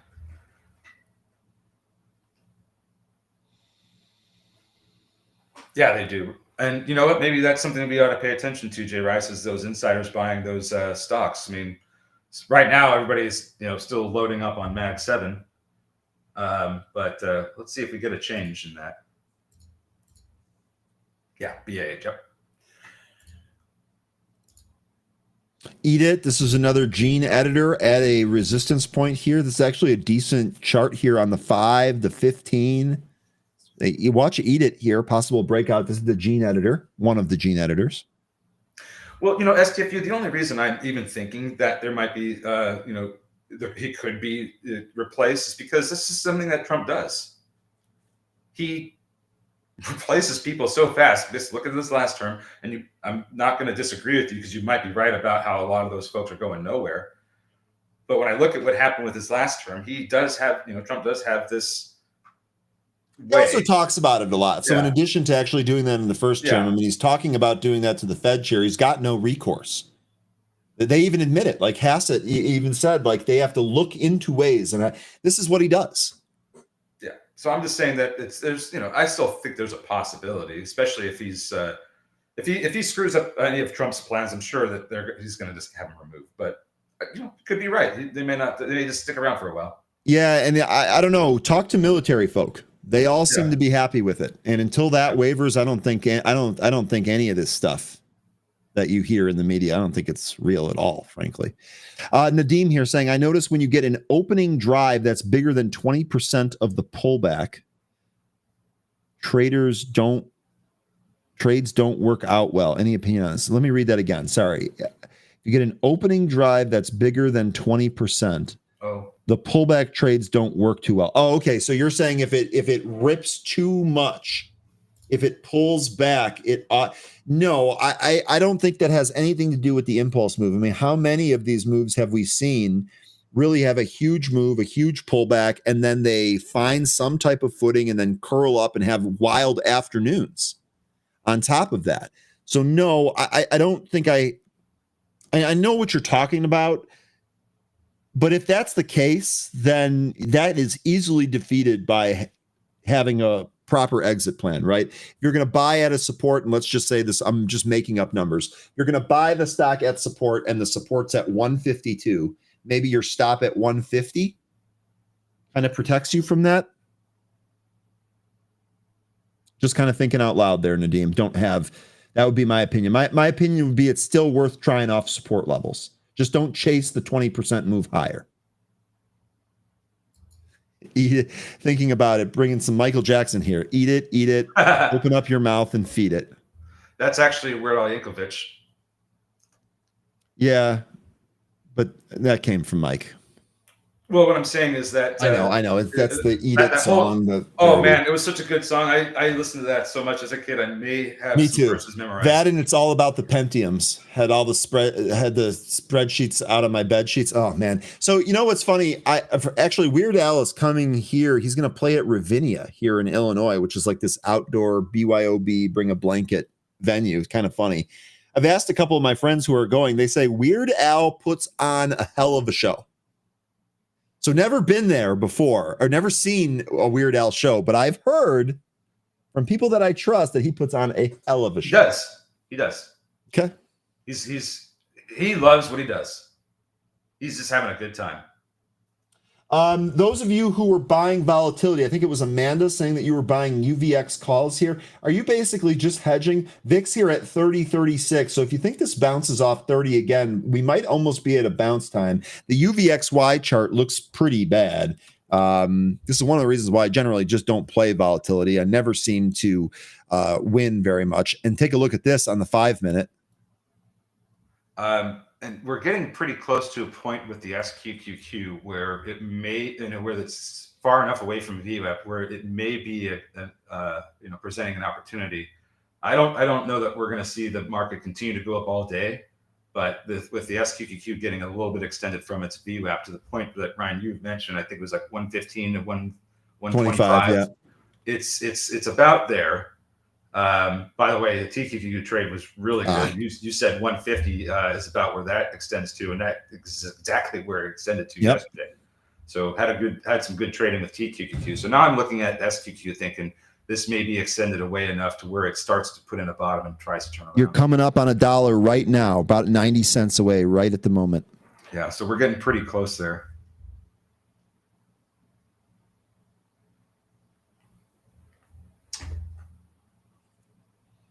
Yeah, I think that's true, Glenn. He does need and I think those generals irritate Trump, and that's why he doesn't have them because you're right, they do have experience, and they are kind of telling Yeah, him, so no, does it's got to be Hegseth this way. though. That stuff about him being on Fox and not a military guy is nonsense. Well, Sorry, he was guys. a military guy, but I don't think he's. Yeah. I think to Lyon's point, he doesn't have the experience. Like these military generals have the experience that Hegseth doesn't. Yeah, a lot of good That's that his did point. last time around. Well, because Trump was firing him. But anyway, I don't want to get into Yeah, about that. Yeah. But I do agree that I think that there does need to be some experience, some more broader experience with the military leaders. By the way, Hertz, which we were talking about earlier here, Hertz seeing a lot of call buying here. These are the 750 calls. Oh, thank you, Daniel. These are leaps. Thank you, Daniel, for the ICCT mention. I wasn't looking at it. This got over its VWAP. This has been really good ever since it started recovering. I don't know how high it's going to go. Maybe 320, but I think this is more than what we were looking for here. So I liked all of this. Don't know how high it goes. MACD is showing that it could cross and go higher, but I think everything I wanted to see out of ICCT already happened. Hertz, on the other hand, still hasn't more call buying on that. Yeah. Hertz is getting call buying. Yeah, leaps. The ones that expire January of 2026, 750 calls in multiple batches. They swept those up, and this was just now. Almost wondering if they're selling those. That's a contrarian bet on the Hertz move that we're seeing here today. Walmart new highs, by the way. Isn't Walmart supposed to be vastly affected by a lot of these tariffs? Mm-hmm. It's having a really nice day here today, 2.5%. You think this recaptures 100?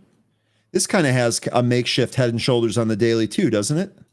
It looks like that. Neckline is a little wonky. Yeah, it sure is. But if this is going to be the right shoulder, then we should see some, weakness at some point soon, probably before 100. But then there's that whole. I don't even know what came out of that meeting that Trump was supposed to have with the Walmart, Target, Home Depot, and Lowe's. Did we get headlines out of that?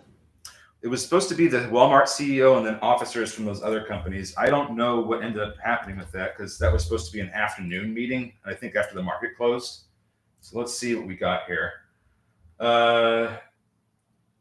Just that they,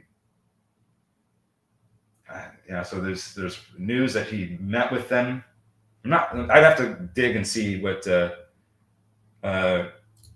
was all said here because there are headlines about them discussing the tariff impact on consumer prices. Now, one of the discussions that we had as far as some of the retailers yesterday that I thought was pretty good, we were talking about deals here. The deal a deal with Canada would probably be a huge boon to stocks like Home Depot and Lowe's. So if you're looking for a trade here, this Home Depot, I'll tell you what, you want to talk about a head and shoulders on Home Depot. Look at this. And I think this might be resolved. May actually draw that other shoulder a little bit better. This might actually be resolved. This is actually a pretty interesting one. That's ticker HD. I think that this probably rips if they announce a deal with Canada. I would imagine the same is true here in Lowe's, ticker LOW. So I would say I would put these on your radar here if you're looking for possible trade targets on a deal. If I see anything else on the Twitter streets today. And then if we do end up getting, a increase in home sales, if this, if that starts coming back, I'd imagine that Lowe's and Home Depot would also, as sellers, try to make some, finishing touches on their homes to sell. Just a thought, but we may not end up seeing that. We need to start seeing the homes become affordable for buyers first. Yeah. There was nothing in that meeting. Okay. Nothing. That's unfortunate. Meanwhile, Bitcoin still going higher. We might, it would be really interesting to see us hit that 92.5 level that we were talking about yesterday. It's We're only 1,250 away. VIX only 15 cents away from that 30 handle. Everything seems to be at the highs here. Apple, Bitcoin, Amazon, Netflix, Tesla. Tesla, I'll tell you what, as we talked about earlier, Tesla running into the earnings report, not ideal. Definitely don't need this. I mean, Tesla's up almost 5% here today. That going into the earnings report, I almost think that that's not a good sign.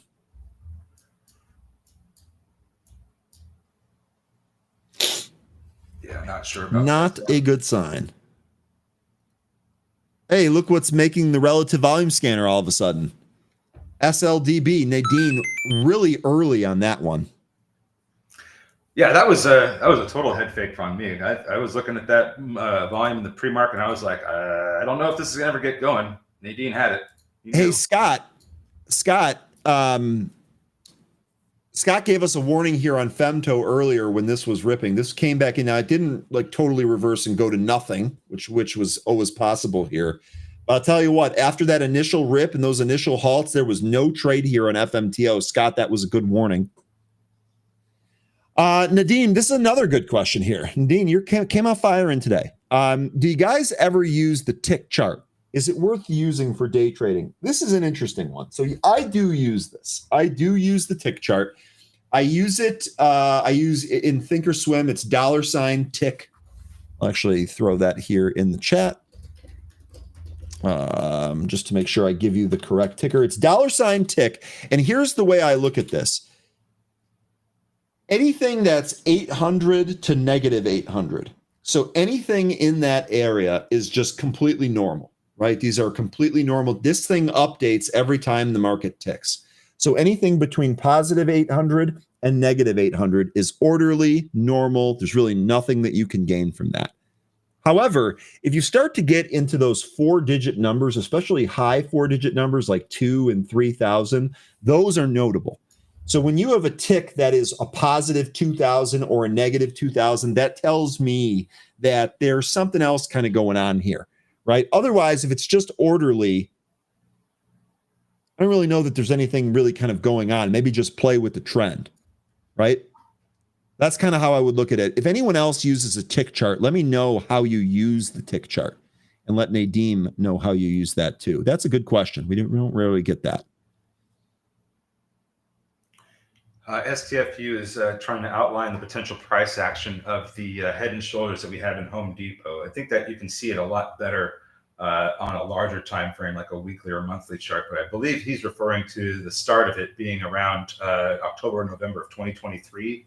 The high of the left shoulders in March of last year, with the head high being in November of last year. Now it did back test the neckline, and it's come back up ever since then. I think what he's referring to is another test similar to the height of the left shoulder, which would be about 400, and then it would come down to a resolution of around 270, which is, I think that might be a little shallow for where it could end up coming down, but I think you're about right at 270. That seem like about where it could go down to.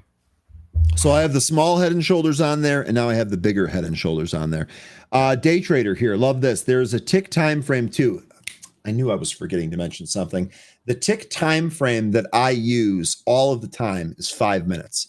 So when I'm reading you those values, please, I'm glad that you brought this up, day trader. The time frame that I am always on is 5 minutes. In fact, I never change that. If I should change that, I'd like to know why on that. That's pretty good. SXTC getting into these levels that I had, we've already gone through 230, and we are now testing the 250. We actually printed 252 as the high, and we're coming off that. If we manage to get through 250, 270 is the next level I have. Robert, love this, dude. Robert, let's go. Tick, I have a repeating alert set for minus 1100 and plus 1100. So I had just given you 800 to 800 as a value. Robert here looks like you are looking at 1100 to 1100, and you're looking at and you set alerts to help you with that. That's really good. And a repeating alerts, that now you're giving me ideas, Robert. Now you're giving me ideas. That's a really good idea. I'm going to give you another one up for that, Robert. Really good stuff. Day trader here. I like using an 89 tick chart when trading Solana perpetual contracts. Help me out, day trader. What is an 89 tick chart? Is that 89 minutes? Robert goes on to say here regarding his range. So if the market is hammering stocks, the tick alert will let me know. Yeah, that's awesome. That alert, that is a real, I can't even believe I didn't think about, I'm a little jealous now that I didn't think of that myself, Robert. That's a really, really good idea. A repeating alert for some extreme tick values. That way you don't even have to be looking at your screen. If something just happens, all of a sudden your platform is buzzing. Awesome use case. I'm sorry, I can't remember exactly who said it, but they were mentioning that about the next levels for IBIT, and I think we're approaching those. So I'm sorry I couldn't remember who it was. I tried to look through chat to see if I could find that post, but reveal yourself if you could. You were mentioning reveal yourself. Reveal yourself. That sounded dramatic. I loved it. God bless it. Show yourself. If you could just tell us what target you were looking for with IBIT, because I think it was something that we're in the 52 handle and we're up there now. Okay. Agree to disagree, Lion. I'm on the other side of you. I do not agree with you. And that's okay. We can always that's disagree. totally fine. And you know what? We actually had this discussion in happy hour too. Really, really bright gentleman who really doesn't pick sides at all. ICCT.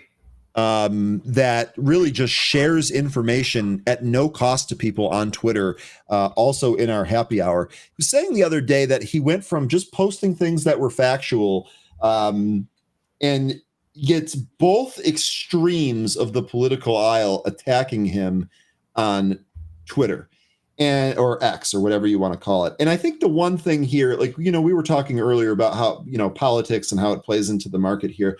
Maybe I should just reiterate this, and maybe I should do a better job of reiterating this. I understand that we are all going to have different views on things, and that is completely okay.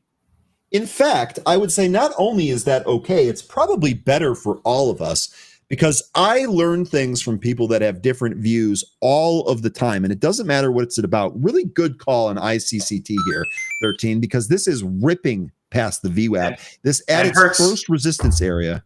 And Hertz. This is it's finally what gave me what I was looking for. So both ICCT and Hertz doing what I was looking for. No position in these, but I wanted to see these take out their, for ICCT, take out its VWAP. For Hertz, take out the high of the day at 920. Hopefully, folks got some money in that. Those are some really nice moves we got out of both those stocks. Also, wasn't somebody asking earlier if things can like move in the afternoon or if they? Well, I can't remember the exact question. Do you know what I'm talking about? Someone today was asking that. I thought it was yesterday we got asked about that, but I also maybe it was. The days are running together. That might be the case. Yeah, I made a point toward the end of the show yesterday about how sometimes these movers from this morning can come back and put in bigger moves later on in the day. I just don't discount them once they've start plummeting earlier in the day, because a lot of them do have the ability to come back later on. You just got to have to, watch some of these. I watch some of these EMAs, and typically what happens when some of these larger EMAs approach the VWAP as it's been moving up, you get another big move in the stock price, just as you did with UPXI. I had mentioned this one could have that move later on after we were done with the show. And that was at about 11, and then an hour later, it made new highs, $22. That gave an opportunity, if you were still in this, to get completely out. Everybody should have. I mean, that was the opportunity to get completely out of this and be done. Because ever since then, it just leaked the rest of the day. So I do think that when it comes to some of these movers, that sometimes these impulse moves that in the morning, they're usually not the only upside for the day. Sometimes they come back. You just have to be patient. You have to wait and follow some of these technicals, like holding above VWAP, for example, and some of the previous levels. But if we start losing that, then it's looking like it could be later or not at all. If it loses VWAP, then I have even less confidence in it. Okay. But a lot of times these movers, they will they will start to catch bids later on in the day. Okay, good stuff there. Real quickly here. Day trader, go to the upper right of your chart window and look for time frames. Click on time frame, then tick, and choose the aggregation period and time interval. So you're basically setting up your time interval based on the ticks, right? Upper right corner of your chart and look for time frames, and then customize list, right? Click your chart window and look for time frames. Click on the time frame, and then tick. So you think you have to. Oh, I just screwed something up here. I know what you're talking about, but I appreciate that, day trader. And really quickly here, James, different perspectives equate to interesting insights in my book. Amen, brother. Amen. Again, some of the biggest things that I've learned have been from people that had a completely different perspective than myself. And that goes in all walks of life, not just stocks and politics, of course. Charles saying, did you answer when happy hour is? Yes, it's 4 to 5, Monday through Thursday. It's only for pro subscribers. So you'll have to have pro. And then also, in addition to the Zoom call, which is only an hour at the end of the market day, there is also a 24/7 happy hour chat room in which 13 is a moderator. This chat room also provides really great insight and discussion all day long. And on days where we have technology issues, like when Zoom was getting DDoSed the other day, and we couldn't have the call because Zoom didn't work. We always have a backup there too, so you get access to the chat room as well.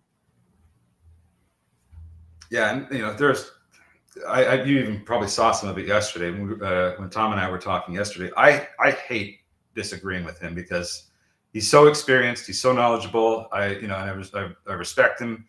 But sometimes when there's things that I'm seeing that don't necessarily line up with what his experience tells him, and I even say I hate that I have to disagree with you on this because it's not what I'm seeing. But we still learn a lot from each other by having these disagreements because there's perspectives that both he and I aren't seeing just on our own. So and I email him all the time. I consider him a friend. Yeah. Look, I've made many friends through this, and I'm not embarrassed to say that. I remember when making friends over the internet was something that people would make fun of you for. Now it literally is like helpful. Or dating. That I have less experience with, but meeting people online. 13, I met you. Yeah.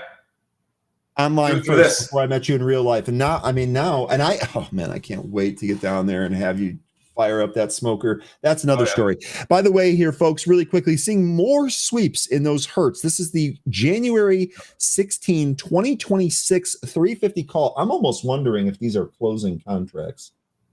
SXTC. There were 13. There was 19, or there was 38,000 contracts held open. 19,000 of those have been traded here today. I got to think this is profit taking on a huge hertz out of the money bet, out of the money call bet, excuse me.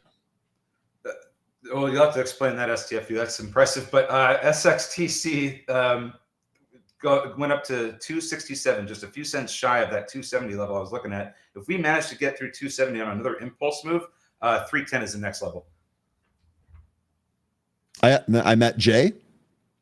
I met Jay with Becca, who used to join here all the time. I met Rob Smith at his shop in Chicago. It's funny. The first time he ever saw me in person, he goes, "Wow, you're a tall, strapping young fellow." I wasn't sure what to say to that. I was like, yes, that's true. But yeah, no, I enjoy that. I actually really enjoy the whole community aspect. That's why I was so happy. It wasn't today when we had Adam on, but the last time that we had Adam on, he was saying how much he appreciates the community and how beneficial community was to him when he was kind of coming up trading. The same is true for me. I mean, I would not be here without people that helped me. And so it means something to me to then give that forward. And I think meeting people in real life is a really good way of doing that. I do enjoy that very much. Very much. SQQQ went down to $1 away from VWAP. Just Okay, yep, so setting up. We talk about trade setups, trade triggers all the time. 13, I shout out yesterday. You gave me an alert that paid. So yeah. I'm willing to listen to him, my man. That was quality, absolute quality in class. This is $1 away from Bitcoin. Fairchild, the ability to disagree and keep your cool is incredibly important. Amen, brother. Amen. Yeah, nobody's attacking your intelligence or Yeah. anything. We're just disagreeing about what we're seeing. It's not a big deal, guys. And even if whoever's on the wrong side of it, it's even more important to stay cordial about it. You don't need to be pointing the finger and laughing. And I mean, all that look, stuff. here's one thing that I've learned over the course of my life. I've been wrong plenty of times, and I am going to be wrong again. Mm-hmm. And so the people that I keep around me are the people that help me learn from being wrong, as opposed to making me feel shitty about being wrong. That's the easiest way I can summarize it. You're absolutely right about that, J. Rice and Ryan. BTC with this upward movement here, really helping the risk on. Absolutely. Yeah, no question. Big time. No question. And I think you're even seeing that too in things like MicroStrategy, right? Like that's bleeding through to some of the stuff. Look at MSTR, Mr. as they call that here. Just a huge move. Huge move. How does IWM look with all this Bitcoin movement? It's positive. Quite positive, actually. IWM, Rafat was asking about that earlier today.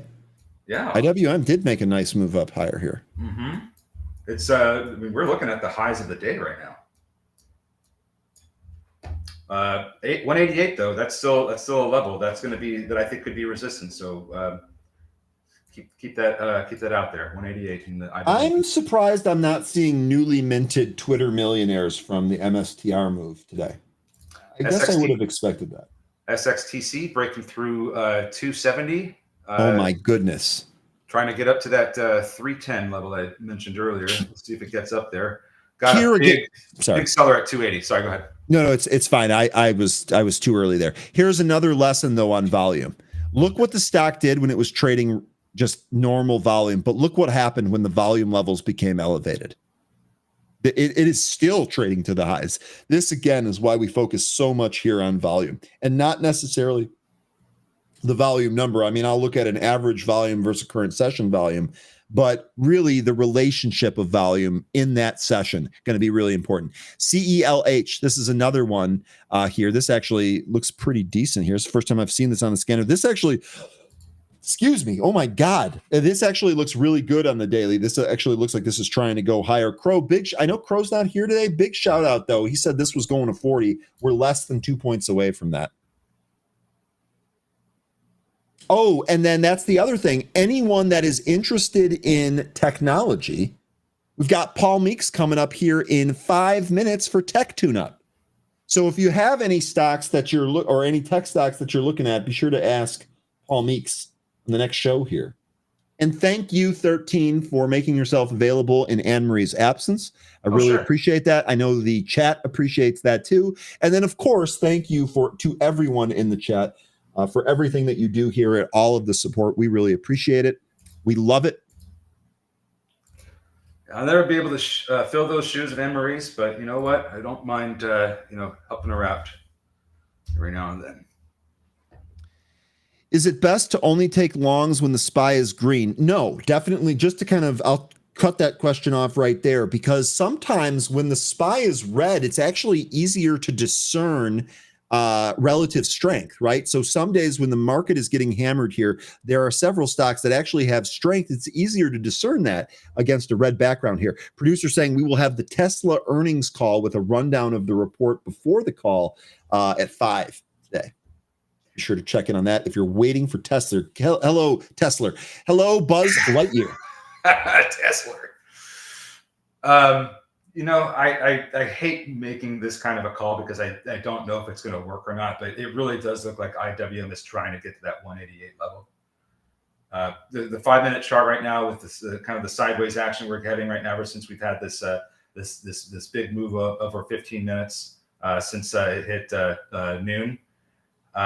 It looks like it's just kind of gearing up for another move up, but I say that with cautiously because I don't know that it could happen that way.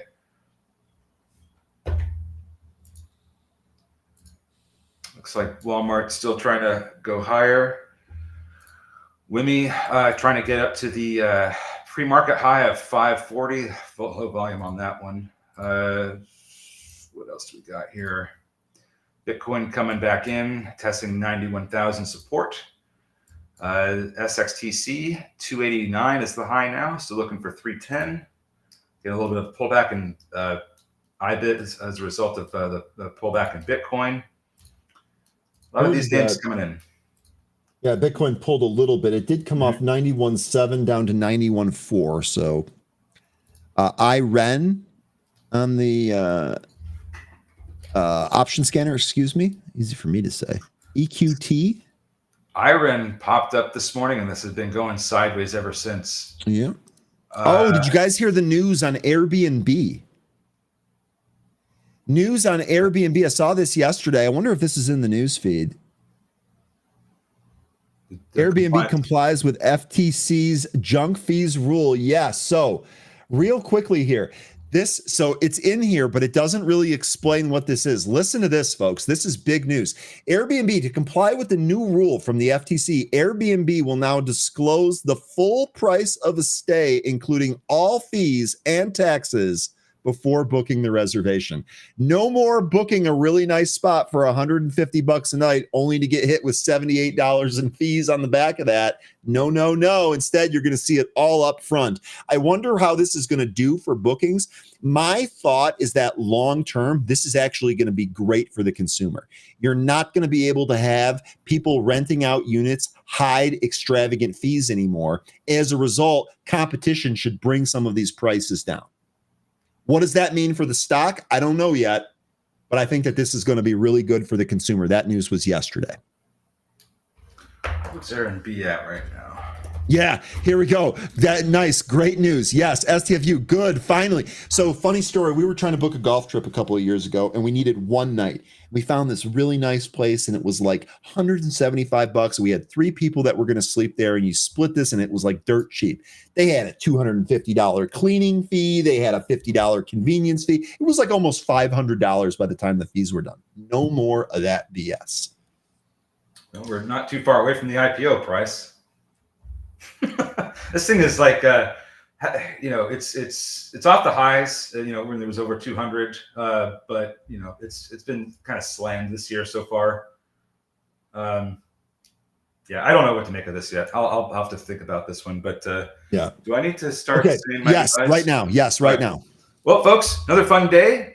There's more action tomorrow. We'll come back. We'll do that some more. Have fun with Mr. Meeks, and I'll see you then. Take care, everybody. Have a good rest of the day. Okay, thank you, 13. I don't know what this other thing is here. Producer, where are you at? What on earth is going on with this? Remove. Here, let me see. Hopefully this doesn't cancel the stream. Nope. Okay, we're good. 13, take care of yourself. We'll see you tomorrow. Oh, there I go. Bye, folks.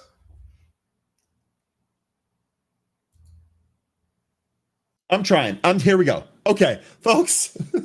A little bit of a snafu there, a bit of a disturbance, as they say. Thanks for everything here today. Stay green, stay safe, stay focused. Enjoy Paul Meeks next. We're going to be back at this tomorrow.